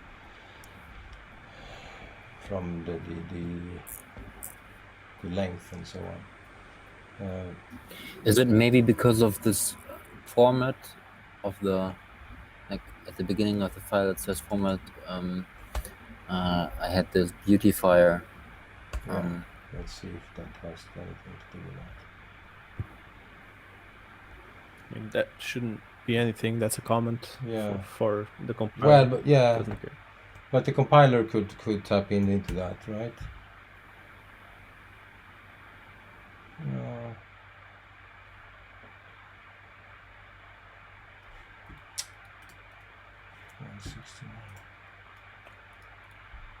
I mean, come on. Well, so isn't there a way to replace all the empty fragments of the file or of the project? There is, but that's not really the way we want to. That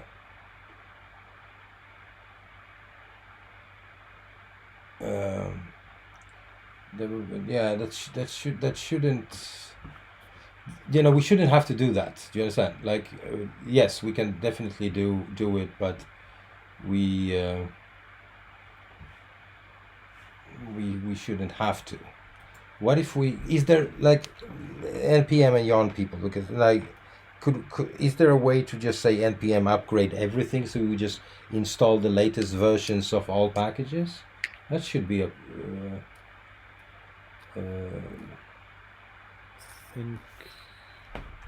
I think there is. I don't know what it is. Let's just do upgrade. By the way, I think mine worked out. It did? It compiled with a lot of warnings about no unused variables, because there are a lot of unused variables, but no compiling errors. And so this should be running on what port? Yeah, but how come I can't run it? Okay, so 3000. Yeah, it's running. So can you just tell me then what version of npm or npm are you using? This version 7.18.1. A Node? Tassilo, also, if you could tell me what Node version you're using on. I have 16.4.0. Okay, I'm using 16.5. And Tassilo, which one are you using?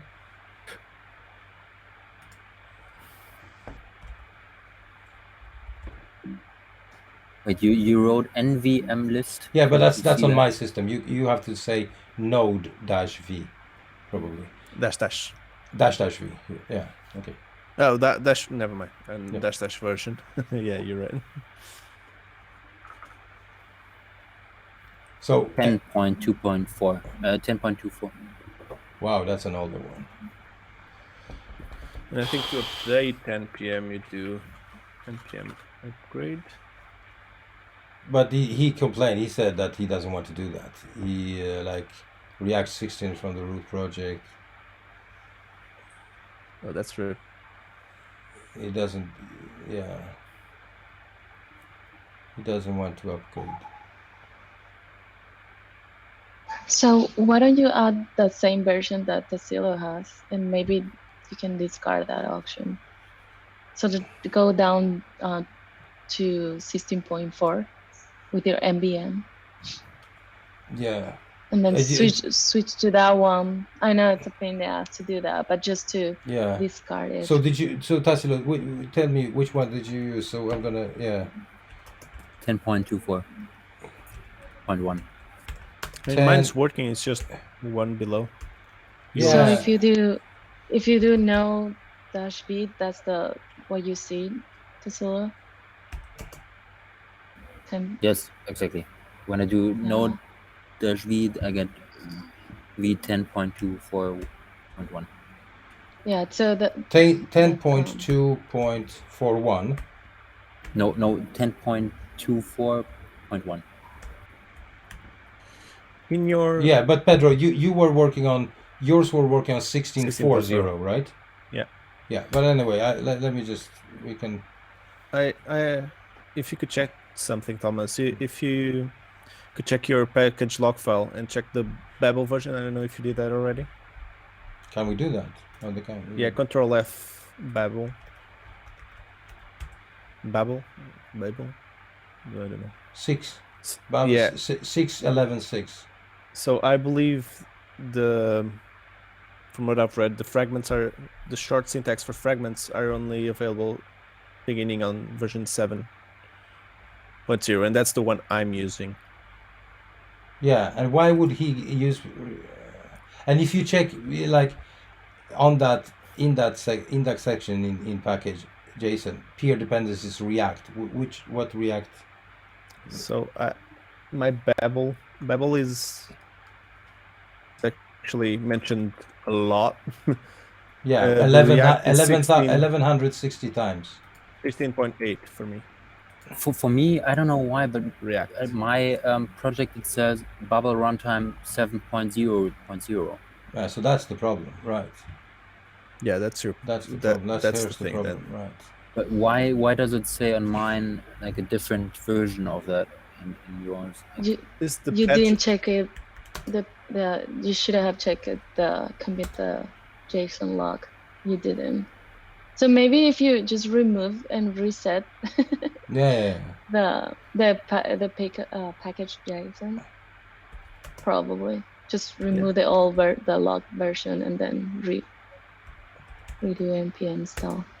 I've heard some I people guess. say they upload the package log file. Some others don't. Yeah, There's like a debate going on. Yeah, that's also a discussion. Yeah, so And in this particular setting, I think it's good to have it, I guess. yeah, I am usually on the side where you don't check it in.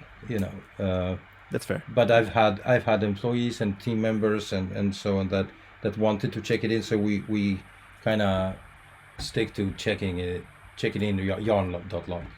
But Everyone uses the same version then. yeah, so I guess that is one thing.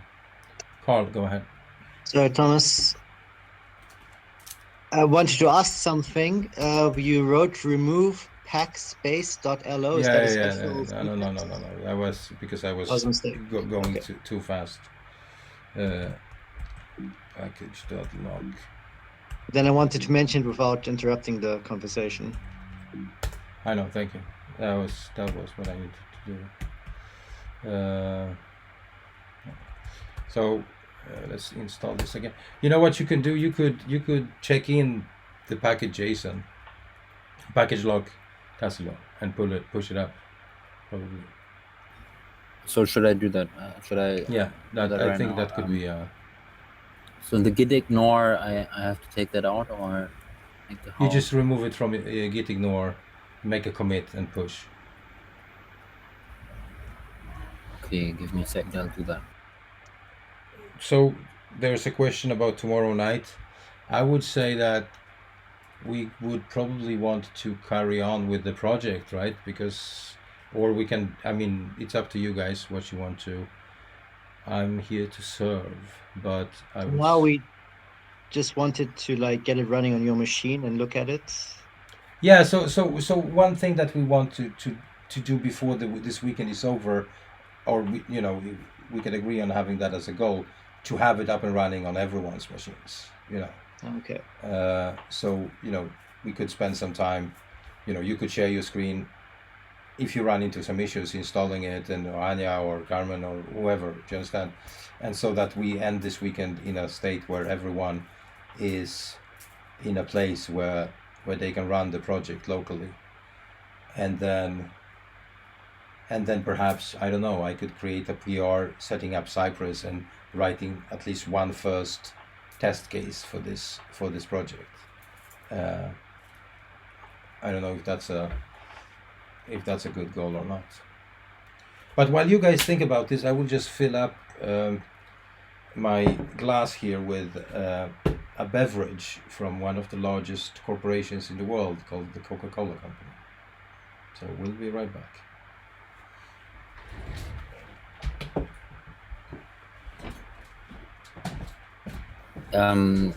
Actually, does anybody know? I can't find the package log.json in my git ignore. Like, it doesn't say anything about ignoring that. Is there? I think only Pedro and Thomas have access to your repo, or what is inside your git ignore, since we can't see it or I can't see it? Node modules, PNP, PNP.js coverage, build, ES store, env, all the env, different env, npm debug.log, yarn, debug. I don't think Thomas will mind if I share my screen. Oh no, he's back. We can check with him. So I don't find the watered down ignoring code. package log. Yeah, it should be actually sending it, the package log. Let me check the GitHub. Was there a question? Yeah, package lock is inside the GitHub repo. Okay. So now I have no idea how you have another version of the package lock, Thomas. No, I will just probably create some merge syntax. So I will probably remove it again and then run it again, and I'm gonna have fun running npm all night. So I'm glad to see that you guys are determined to getting this running tonight, so we can have a smooth start tomorrow. I'm just watching you guys. I gotta go, spend some time with my girlfriend. So I'll see you tomorrow. Lucky her. See you tomorrow, brother. Good night. Good night. See you. Good night. Let's see if we can get this. I just ordered dinner as well. We have until then. Pressure. You have some time still. No, I just had my dinner. Yeah, I should have probably waited with running this npm install before. You know what? I'm actually gonna cut this, and I'm gonna do the same thing. I'm gonna remove this.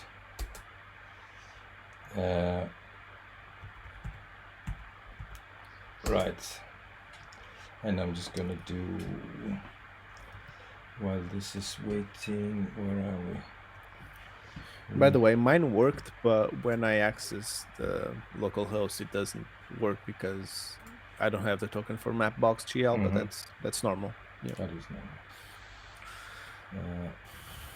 So I'm just going to do, once node modules are away, so git git remote add upstream, or actually you can say I'm coming back in a minute. Okay? sure. Git fetch Tassilo, and then we just do git. Oh, come on. Upstream. Collapse. I'm having some sushi for dinner, Really? so it's good. Nice. That's nice.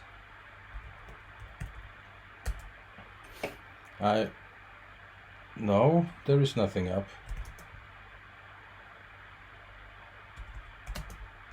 By the way, Anya, are you traveling right now? Well, we could say so. I'm in Salzburg at the moment, so not in my usual home. Got it. You're at another home. Another home. He Yeah, my family is partly from Salzburg. Got it. Will you be streaming next week? I will try. Let's see what the Wi-Fi internet gives me. But I will try, and especially if now we have the project, then it would be awesome if I can do a little bit of something. Yeah, definitely. But I should be back in normal condition the week after, beginning. the I'll be week on after. vacation at that time. I'm going to Azores. Ah, Yep. nice, well deserved. Where are you going? Azores. So that's the one of. It's an archipelagos of Portugal. Oh, fantastic. To São Miguel. Yeah, that's where I'm Yeah. staying for 9 days. 9 days. Yeah. Nice. Oh, Have you I've been? there? Yes. It was Yeah, I've never absolutely been. beautiful. I've been. Tassilo, you're gonna have to push again because something went wrong. I didn't get the last commit on your. I don't know if I just don't get the. It says that it's already up to date. What I would do a few days ago before we had that Git lesson would be remove the folder and Git clone again. Ah. Well, Mhm. good that we had that lesson then. Yeah. It used to be my go-to solution for everything that went wrong with the GitHub. Yeah, so I have students, that often say, oh, I had to redo everything. I removed everything and I redid everything. I'm like, what the fuck? Why? Why? Please don't. Yeah. There is a version control that you can rely on. Branches, whatever. Rollbacks. Still nothing. Wait, so is there something that I should do? Yeah, Is push. that- Git or- push. Git push again? Well, I don't know. Did you make a commit? What if you do git log? What is the latest commit you see? I can push if you want. Well, but you can't push to his. I can. You can. Yeah. But be careful now, because Well- so that if he made a commit, then I've just gotten Git status. yeah. So on my git status, It on says git, you're on up to git date. log, if you just do git log -- one line, what I see is fix map style 2F61. That's the top of the spear. Right. Yep, same. And that doesn't contain. Wait, there's another. That was made 21/27. It's called fix map style. That's the last. Right. According to GitHub, that's the last push, right? Yeah. Yeah, it's the last push So I that's did. correct. Yeah. But I don't get package JSON with that one.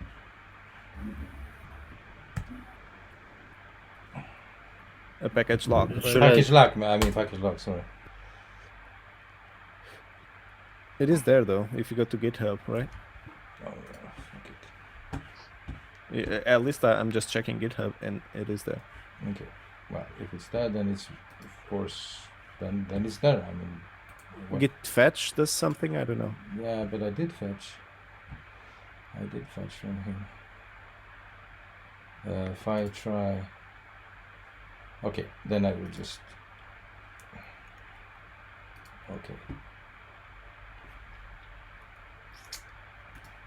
Okay.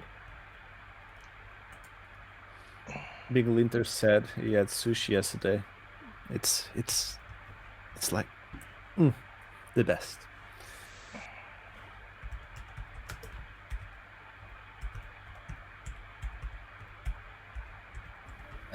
There's a spelling error in the package.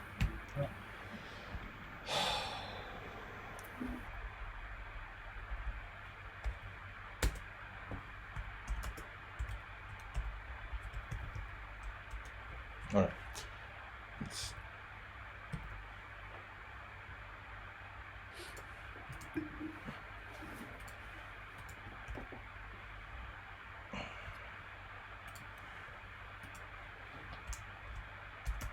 all right. Here we go.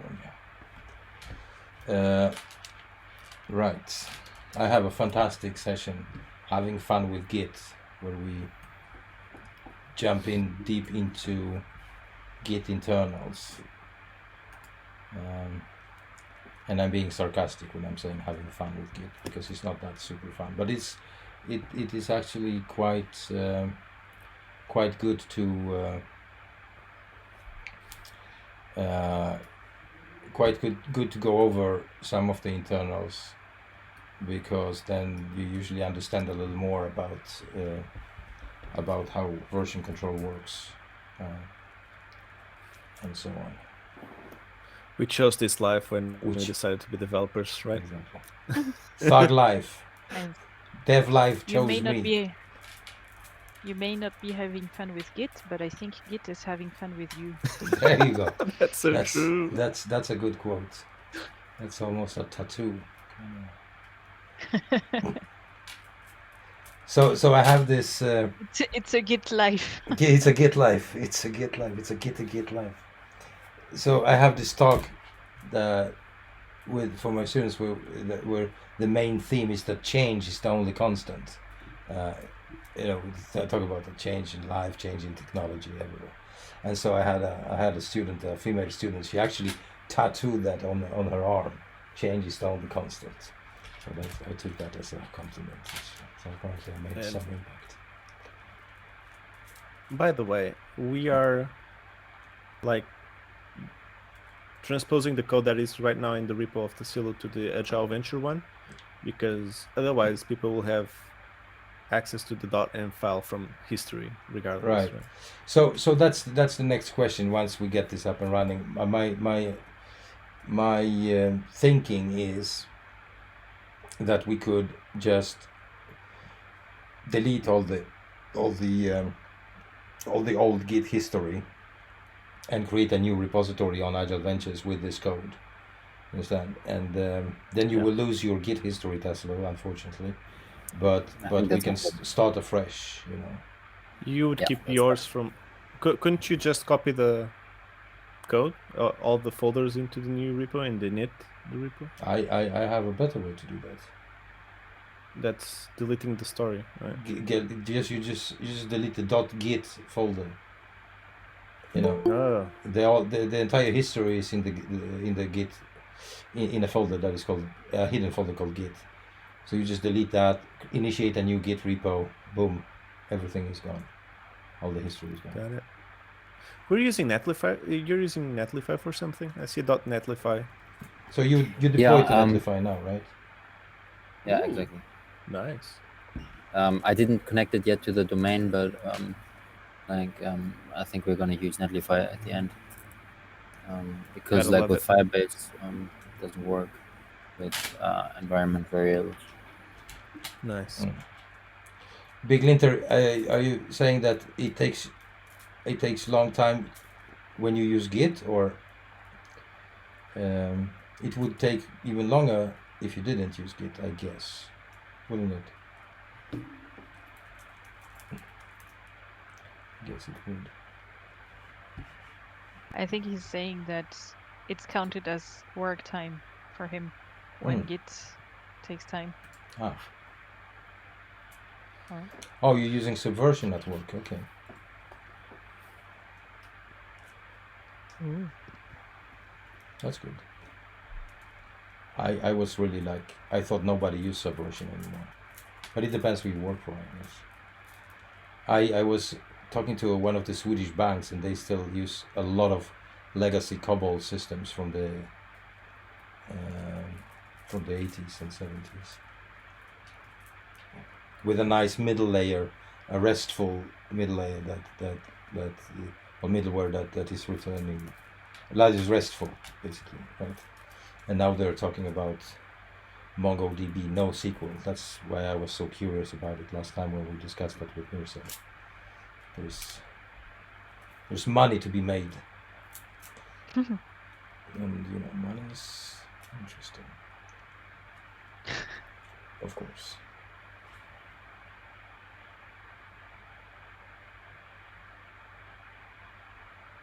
Okay. So now my computer really acts up.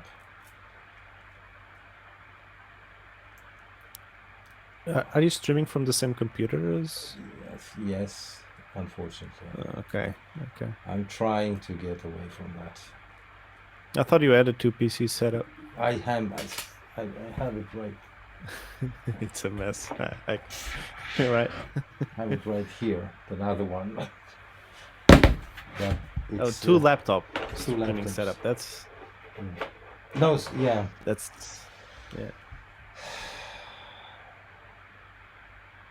clutch. Yeah. At work, now everything just. No, at work I have a PC and my laptop, but here I don't have a PC at home. But I do have an extra MacBook Pro, so I was thinking that would work, but it wasn't as simple as it wasn't what I hoped for, unfortunately. Anya, do you have any plans of going over this stuff tomorrow? Yes, I think I will actually try to finish the session that you guys did on Thursday first, and then I will definitely try to see how far I come tomorrow. Yes. I can post. I don't know if I'm gonna stream it tomorrow, but I can definitely let you know if I'm Sunday gonna stream. work on it. Sunday stream. Oh. But I'm it's gonna be in the afternoon. Who does? No, I was asking if Pedro also streams on Twitch. Sometimes. I think I'll do it more often now since my thesis has more time to. I'm gonna be doing probably lead coding stuff and solving problems. You have a fan. Cool. Marble Wraith is here, Anya. Ah, how is he? He heard your voice and he automatically he just followed me just because of your voice. You should be hanging around my stream more often. You're the celebrity here. Oh no. So every time you do so Thomas Hoffman, I get like 2 or 3 followers. So just keep on doing that, Of course. Thank I love to share the love.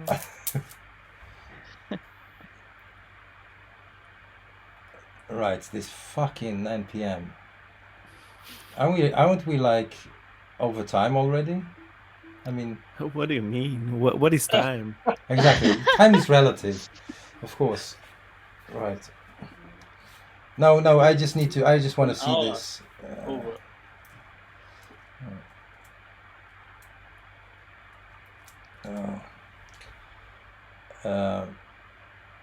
I will probably pick this up tomorrow too, but I just wanted to get this over and done with and see if we can spin it up.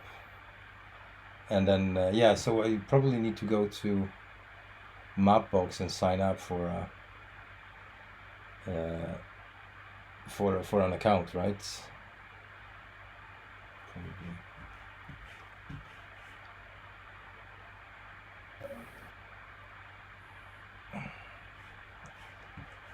So you know, this should go fast. Like the famous last words of a developer. 3 hours later, you go on and just keep on banging your head against the wall or something. Tassilo is like, I thought they were gonna help me. Yeah.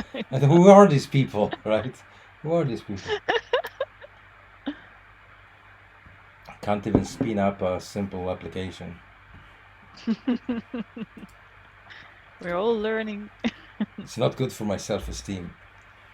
It's You want some Ethereum to yeah, some exactly. solidity? But I did make it. I mean, you know how it is when you start to learn something, you're happy for the little things, and Yeah. I remember when I was doing that. You know, oh shoots, I could deploy a contract. I can get some tests to pass. You know, Mm. so I Yeah, was I was getting crazy when I got like even the tiniest thing to work between my MetaMask and my code. I was like so excited. yeah, it is a fantastic feeling actually. What camera am I on at the moment? Oh, I'm on this one. Okay. Chromium. We are downloading. Why are we downloading Chromium?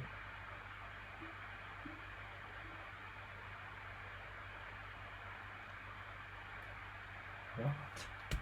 Oh, I'm doing this on 10. Okay, so oh gosh. Oh. Is there maybe something we can clean up within the package JSON or whatever to make this like npm install be faster? Yes. You have shitloads of dependencies on this project, like massive amount of dependencies, and we should probably clean up a lot of stuff here. But I don't know. Is there maybe like a detect like see what's used and what's not used and then just Unused packages. Is that a thing? Yeah, exactly. Yeah, well, yeah, exactly. So as Big Linter says, what we can do is that remove all of them and just keep on running the server and just keep on adding those that the server asks for, because you know if the application encounters something that it can't include, then it will just say, oh, I can't load this, and you just keep on adding until it doesn't say that anymore. So that is one way of manually cleaning up the dependencies. But in this case, I would say that, you know, you probably use all of this stuff, but you know, like I think I actually there's probably a lot which I don't use anymore. Right. Because I tried out more than I uninstalled afterwards. Okay. So I don't know what DX React Core or Scheduler or you know what this does, and this. So here you have a full calendar with Bootstrap. Bootstrap is a like an alternative to Material UI, right? So you know, and then you are including this. Well, I guess you have to include icons and pickers on Material UI and Core, but there must be some stuff. Canvas to image, and then you have HTML to canvas, HTML to image. You know, not sure what you're using that for, but you probably use it. But you know, it's like, you know, image downloader intersection, right? So it looks Also like it looks like there's a little too much here, but I don't know. Also have, I don't know if this is my configuration, but my npm warns me of a lot of stuff that is not used in the code itself. Yeah. And also, can I share the screen for a second? Sure. Yeah, and Puppeteer in production. Yeah, big enter. I see that too, right? So this is really weird to have in production.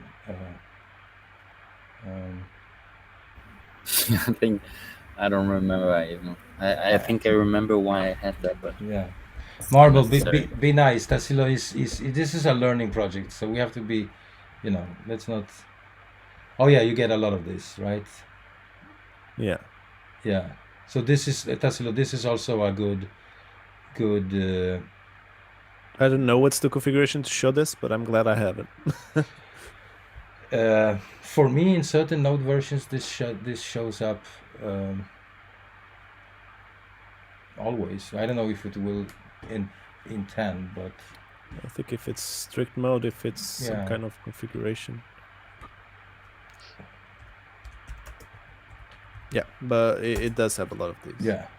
So can you go- basically have to go over one by one. And also, these are not all the things that are showing up, because sometimes when you spin it up, you have to look through the browser console, because there are some warnings that are not showing up in this view that show up in the console on the browser.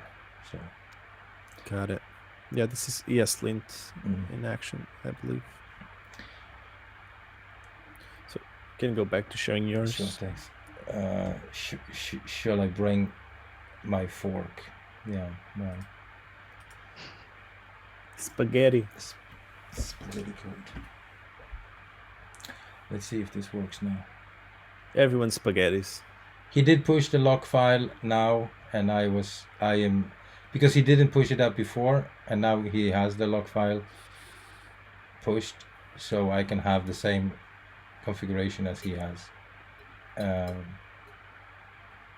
So hopefully we will get this up and running. But why it takes for fucking ever, I don't know.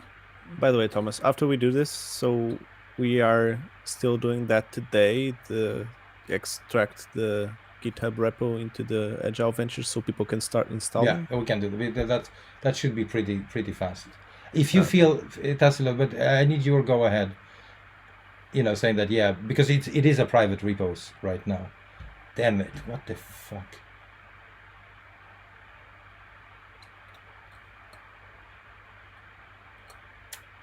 I don't fucking know. That's weird. Oh, fuck. Jesus Christ. Damn list. Damn it.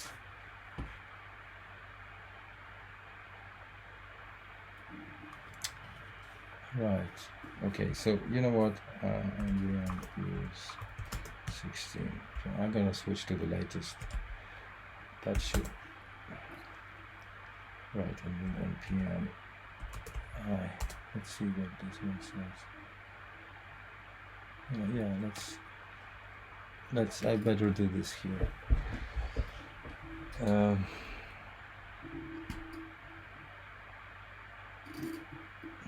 Right. So in the meantime, what I could do is to go over to Git Agile Ventures, and we do have this folder.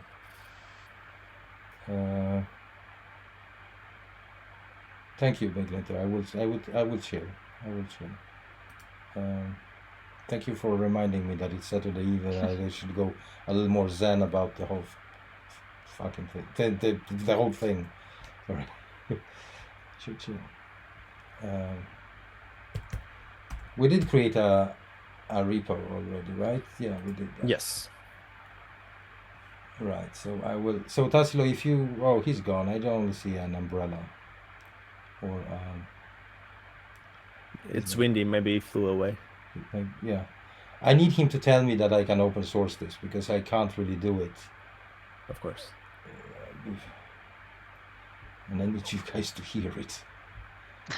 It's definitely, it'll be recorded on Twitch. So. Thanks.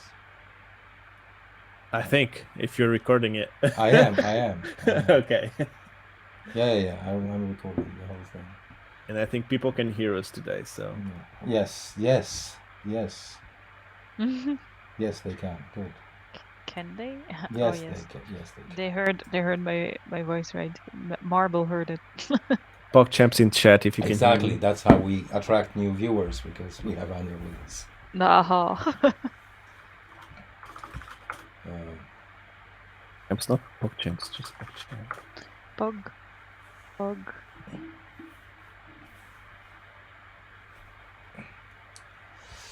No. What am I doing wrong? You need the capital letters. Oh. It's case sensitive. Derm. in Poggers, I believe it's just a Ah. like a Twitch TV emote. It's not from Twitch itself, it's from a plugin.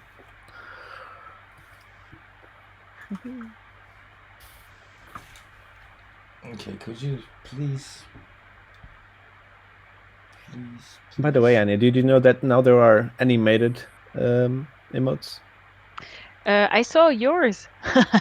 I mean the one that you're using now. It's really awesome.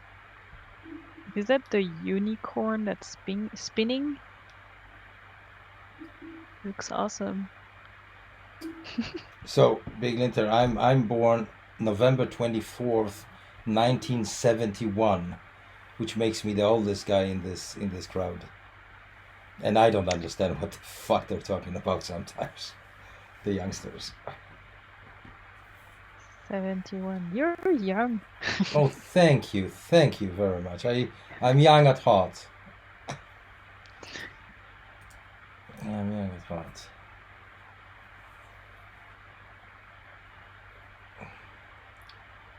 Right, could you please spin up server, please? No, it doesn't want to do that. Damn it. So Piyush, may I ask, the age, so I know how superior I am, if you thought that you were the oldest? Right. So obviously I'm gonna have to do this later. But Tassilo, you're here now. I want to ask you. Oh, 30. Come on. I have kids younger than me. No, I don't actually.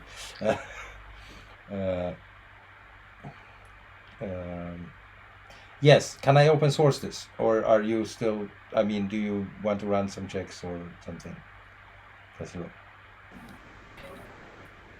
Yeah, I guess so. Like, I'm always not 100% sure, but yeah, I guess like if there's anything like wrong, if there's still something that we need to fix, then we can just like delete the history afterwards, right? In principle, yes. In principle, you can always. So what I can do is open source the front end code, right? And the we can leave the back end code closed source, and I would rather have Mirsad make the decision about that part rather than me. Do you understand? Yeah, I think so too. I think that the front end code without any back end credentials is fairly safe to. Yeah. Is fairly safe to open source. Yeah, I guess so too. Okay. Yeah, and I don't know, like I think I would add the GPL the GPL license. Okay. That, right. Could you right, GPL license, right. like, is that like if we add this later, it doesn't matter, or Oh, we can add it now. Yeah, Thomas, I think that would be a great topic as well for us to get to know all the different licenses. Do you know stuff about that? I know enough. I can talk about everything for somewhere between 1 to 2 hours, even without knowing anything about it. So yeah, sure, I can do a lecture on open source licenses. I've seen GPL, I've seen MIT, I've seen ISC, I believe. Yeah. That's the default for NPM packages, right? Well, Big Linter, if I hold back 2 hours. So the most common license, the most common one is the MIT license.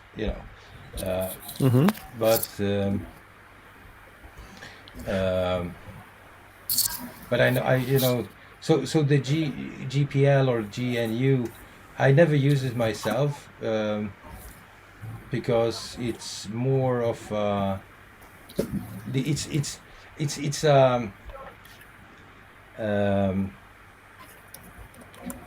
there's a difference between open source and free code, right? Open source software and free software, and I know that Stellman is a bit too far out there. You know, he's like the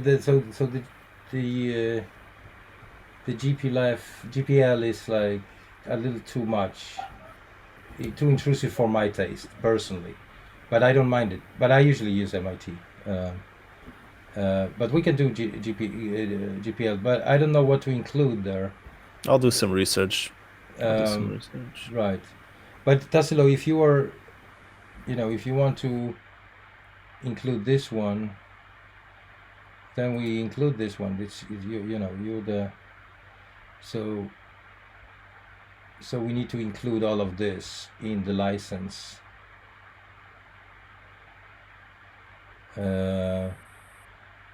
Yeah, I guess, right?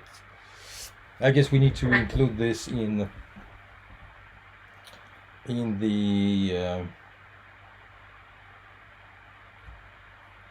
in a license.md.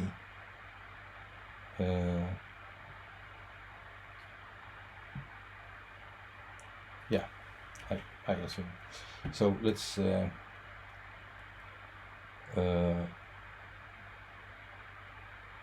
yeah, let's think. So Tassilo, you want me to include that? Well, it's going to be the general public license version 3. Is that what you want? Yeah, I think like the thing is, I saw another repository of a person who had like a single vendor license, and he inserted this GPL. Therefore, I thought like I don't know. I think like we can change it later anyways, right? Yeah. I think like this is probably the kind of safest, so that like others don't make like to prevent people from taking and making their like software. Yeah. I don't. License notice in each file. Right. Oh shit, there's a copying. Okay. How to use the GNU license? Okay, this is get a copyright disclaimer from your employer or school. I don't know what that is.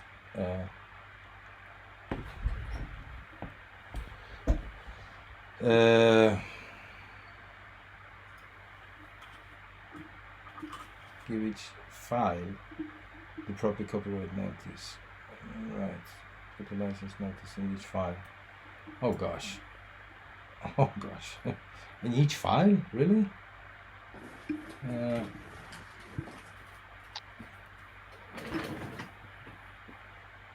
Right, here's a sample copyright disclaimer. Just hereby disclaims all copyright is reserved to the program. Are you? Yeah. Right.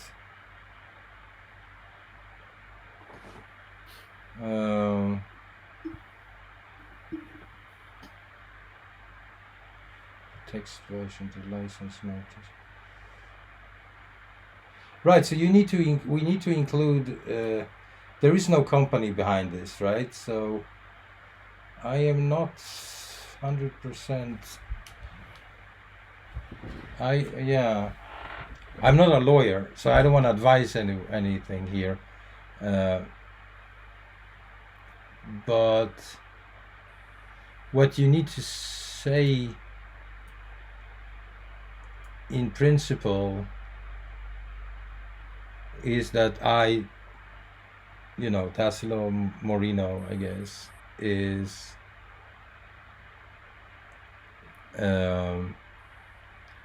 hereby disclaims all copyright interests of this program, whatever we call this program.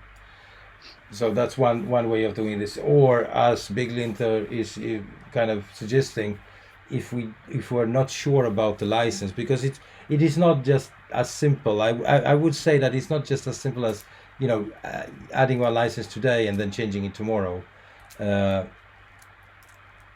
But unless you could do a very, very permissive license, like with the discussions on Twitch pointed out with MIT, perhaps what we could do is to to just still make it private, but open it up for the developer team. You know, like this. I mean, at this particular repository is open for a lot of us.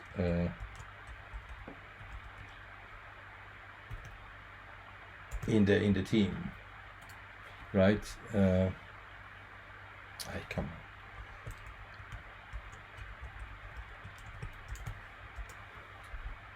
I don't feel right. So we added these folks. Most of you guys are in here right now, right? And you're admins. So if I just make this still a closed repository, and just give you guys this access, then we can figure out this licensing thing. Pedro, you wanted to do a little bit of research on this, so would this be a way forward? I need to check it, right? But how do we license code that's already written? Is that it? How do we license? Yeah. So what is the best way if this GPL is the best? Well, I mean, Tesla just said that he wants the GPL, but so the question is, what do we need to do to actually open source it using the GPL license? I mean, according to them, we need to add this disclaimer on every file, which to me sounds like nonsense, right? I mean, we can't modify every file to include that copyright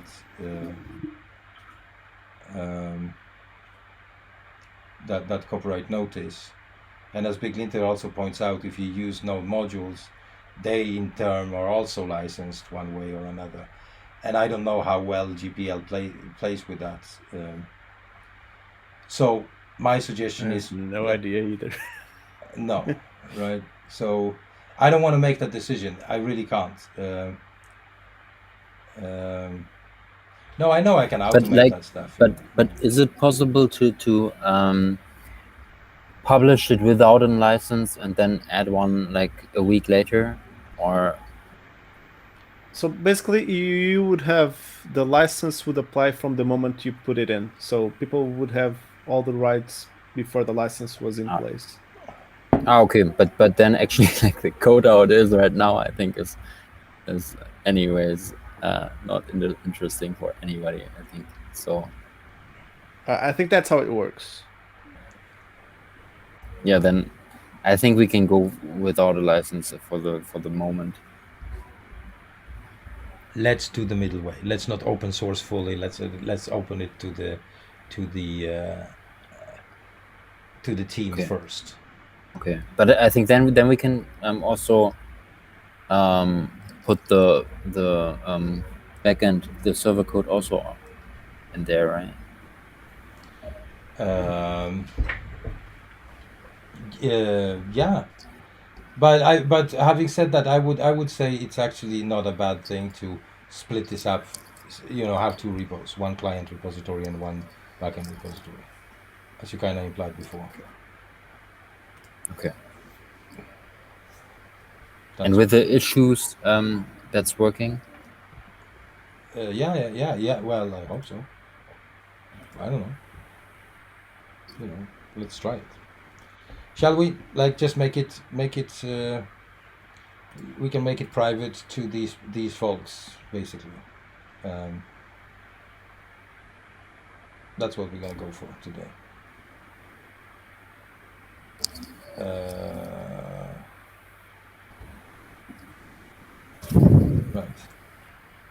Right, private stores.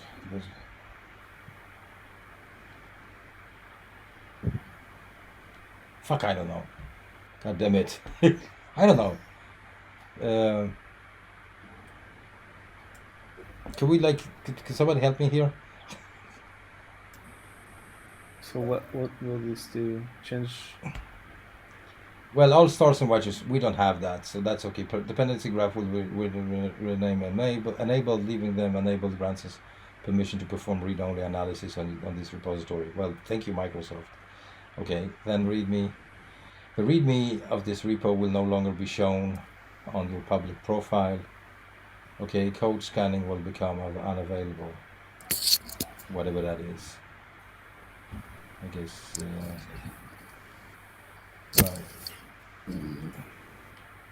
Right. Let's just do this now, and then we can open it again.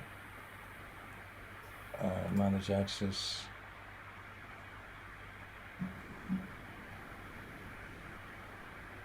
Right. If I don't know about it, I don't need it. Right. Okay. So I will just make sure to copy this guy, and then I'm going to do rm rf.git, but we don't have a .git on this one, right? No, we don't. So we have to do this. There's only one thing that like the what is it, the Google Analytics code is still in there. If you Okay. make sure we delete that before. Or... There's we can again. There is it can have implications. There's not much they can do with it, but absolutely. Where is it? Do you know that? Yeah, the app.js line a little bit down. Wait.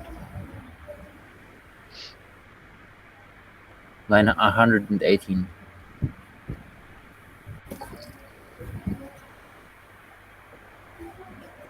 Yeah, the if. Right. So you know what? You're gonna store this. You can store this in the env file later. Do you understand? Yeah. Okay. So we can say process. What is it? Dot env, right? And then we just say React app Google Analytics, right? You can do something like that, all right? Yeah, great. All right.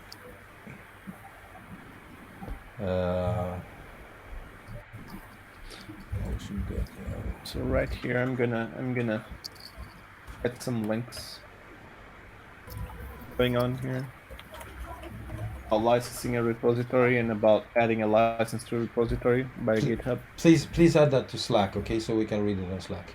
Yeah. It's the best if we want to read this off screen.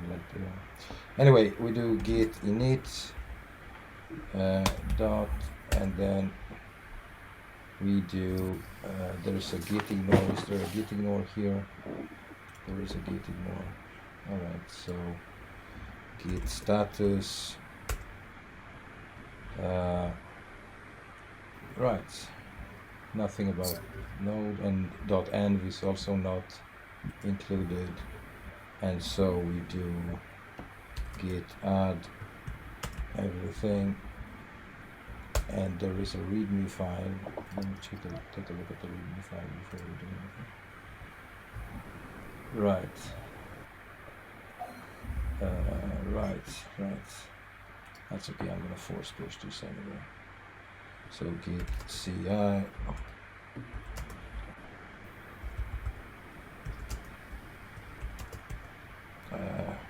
Brings up code for RSS development. Right.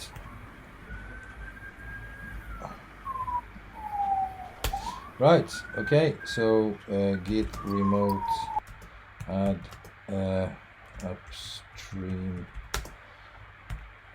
I want to do this. And for other ventures, right? Git push upstream main, and I'm gonna force push this. There you go, folks. There you have it. So amazing. Thank you so much. Really excited. Right. And it's the apocalypse now. That's right. No, hopefully it's not. This is at least the Nah, first. It'll be fine. It's the first stage for all of us to be able to work on this.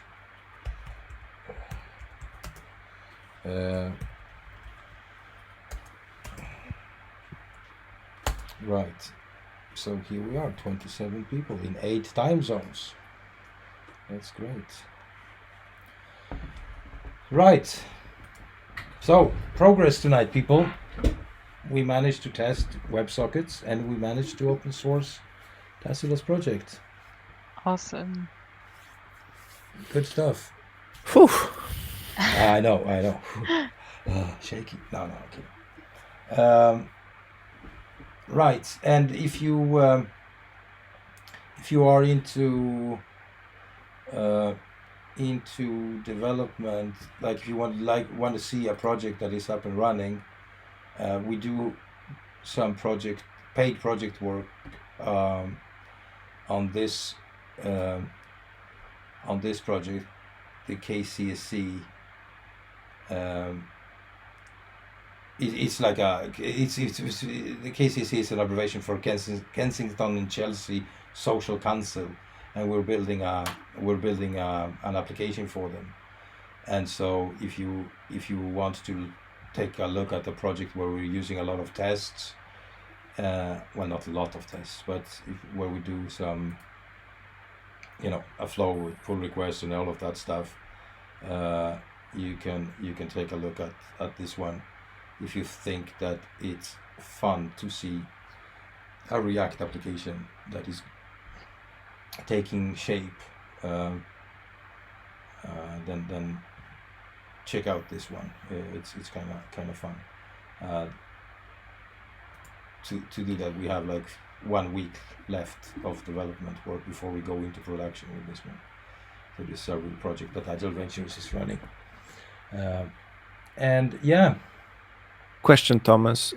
If we want to start working on the repo, would you rather us fork it and go on a different branch, or just create a branch in the repo itself? I would say I would fork it. I would always fork it. And we're gonna try to add like the setup, the setup instructions for the developers, but also how you submit pull requests and how you do all of that stuff, like guidelines. Right. That's definitely something that we need to do, but always fork like this so you have your own. So fork and create the branch in the fork. Sounds Forking good. is disabled. Hold on a second. Why is forking disabled? Holy shit on me.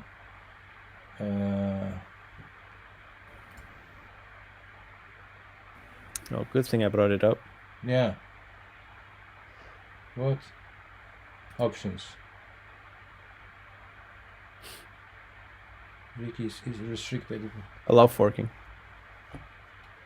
Yeah, but why is I can't even. What?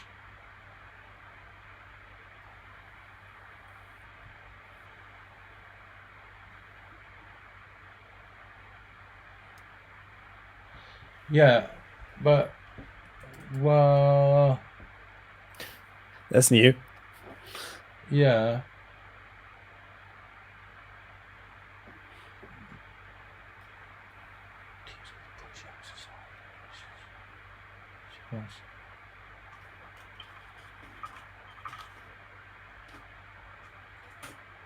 No, I'm a little bit.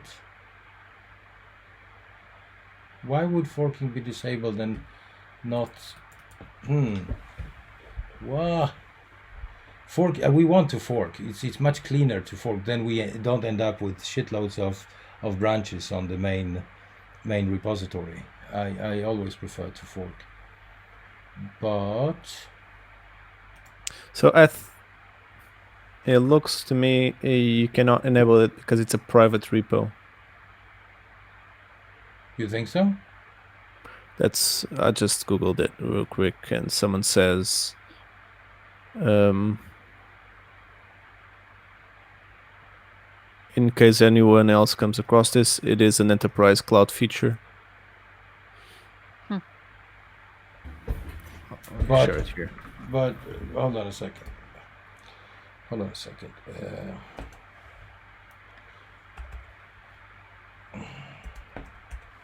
No, that can't be it. Is it? I mean, so so the question on Twitch is that branching would make more sense, and I would say that definitely the flow that I'm used to is that every developer forks, and then you do your own branches, and you create pull requests from your fork to the main repository,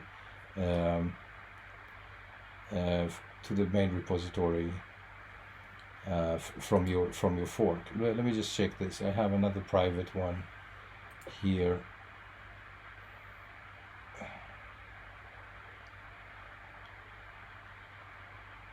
And look, this is a private repo, and here we can allow forking. You see, Pedro? Mm-hmm. So it can't How many people have access to it? I think it might be like a team size thing as well. I'm not sure. Yeah, that could be, because I don't think we have. Well, okay, well, one fucking member. All right, thank you. Oh, because but that changed over time. We had more. But I guess like what bad comes to open sourcing, like making it public. Yeah, I was gonna say I don't think it's like, even if Tassilo takes a bit of time to think about some license, I don't think we're gonna have like the people who may be interested jump on the project in the 1 or 2 or 3 weeks time that Tassilo may need to think about it. I guess, you know. Like, it's very unlikely that anyone that's truly interested in the project might use it. Plus, as Tassilo said, it's probably going to be more important later on once the code gets better and better and more features. Yeah, totally. But it's not really. It's not really what we are talking about. I mean, I hear you, and I totally agree. But the thing is that this is more of a technical thing that we don't need to work with this now. I mean, we can, you know, if it is a question of having it private versus open, and forking being able to be performed, then I was just taken aback by the fact that it was disabled. But yes, let's just clone this. But then there's another thing, that if you guys clone this repository down to your own computers and start working on that, or whatever you do, and then if we change this to a forked flow, then you're gonna have to delete those repos on your, not really delete, but you're gonna have to modify those repositories on your local computers. But yeah, let's cross that bridge when we get there. Let's do that. Let's keep it as it is now. If you want to pull this down to your computer, you just copy this URL and you clone it down to your local host. Let's and then branch off, create branches on this one, and work on whatever you guys are working on. That's exactly what we're gonna do. That's the lowest hanging fruit here. Awesome. Okay, so one thing that I would like perhaps Tassilo to do is to go into those issues, because these issues are connected to the to ZenHub, right?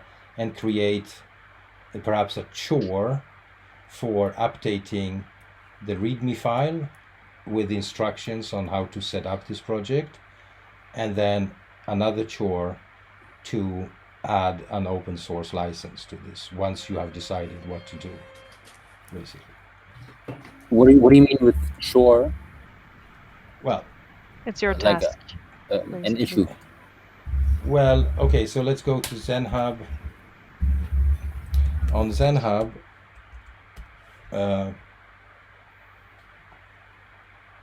it this one? Right. Okay. And I wonder, like, should we actually also put issues on more of the refactoring parts? Absolutely. Absolutely. Because I guess there's like certain things that like would clean up a lot. Like I think like the filtering function that I implemented uses probably like in total 2,000 lines of code. Right. So I would keep refactorings on a file basis, right? You refactor one component. What? What? Who suggested Zenhub?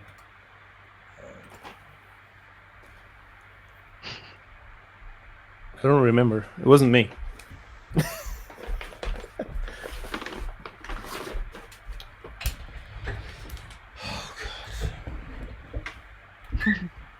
Right. I was away for a few seconds. What's happening with Well, Zenhub? we were talking about adding to dos like a chore. So in a feature is something that actually adds some functionality to the application, whereas a chore is something that needs to be done. It's like a to-do item.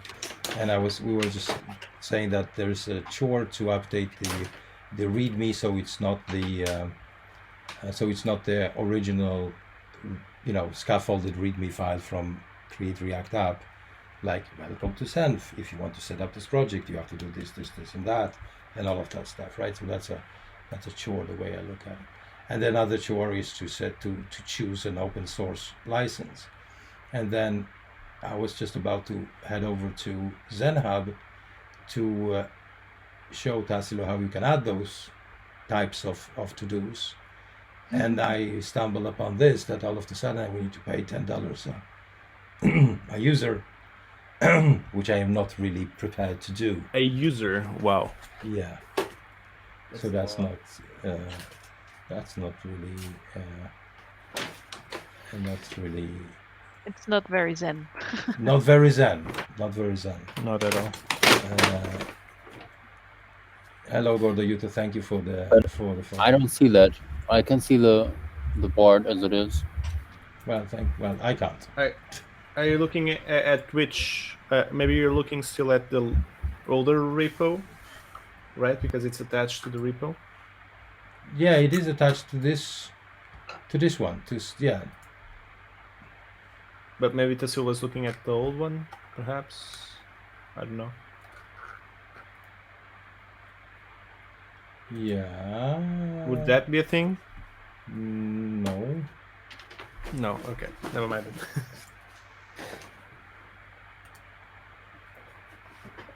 No. It's no. I mean, this is the repo that we created originally. I just pushed up our code to that repository. So no, that's that.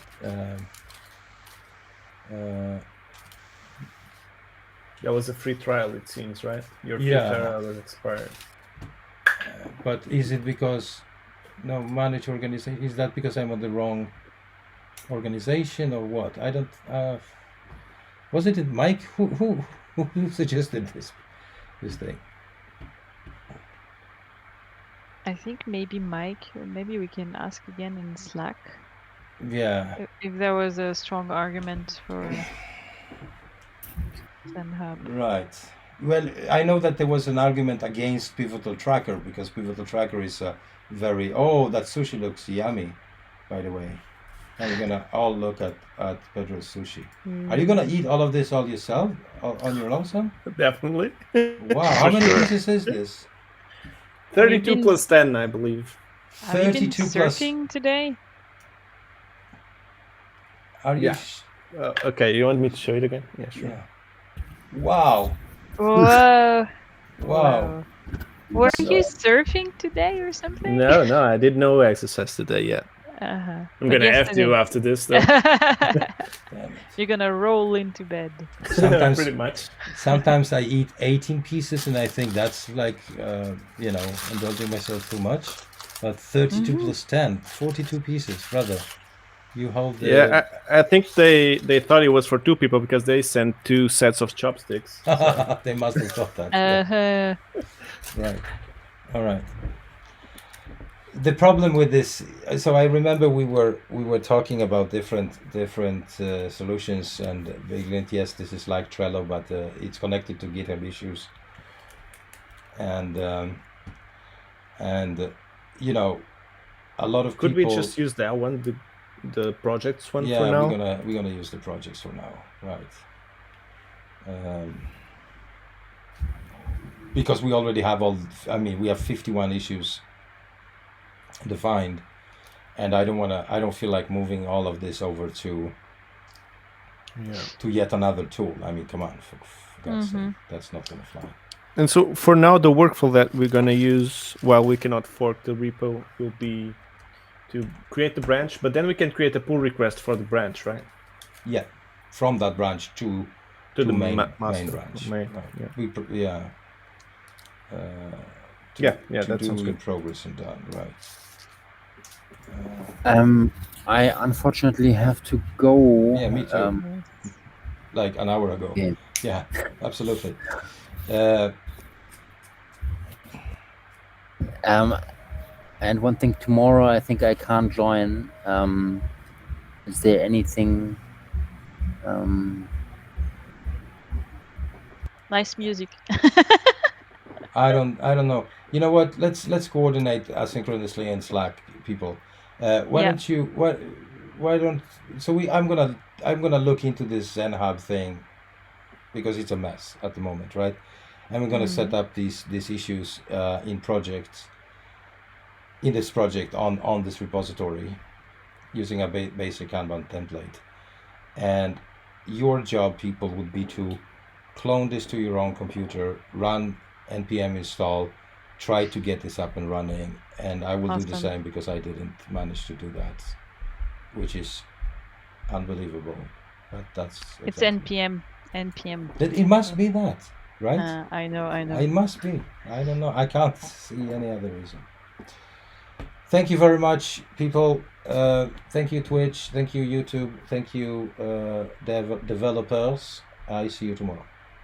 I'm online 8 o'clock Central European Summer Time, doing my own stuff, and I'm gonna work on website 1 because I promised Chima that I will finish up one thing, but other than that, I will be working on this project as well. Peace, Awesome. love, and understanding, folks. Let the sun shine in. Remember, Have an awesome evening. same to you. All right, everyone. I Bye bye.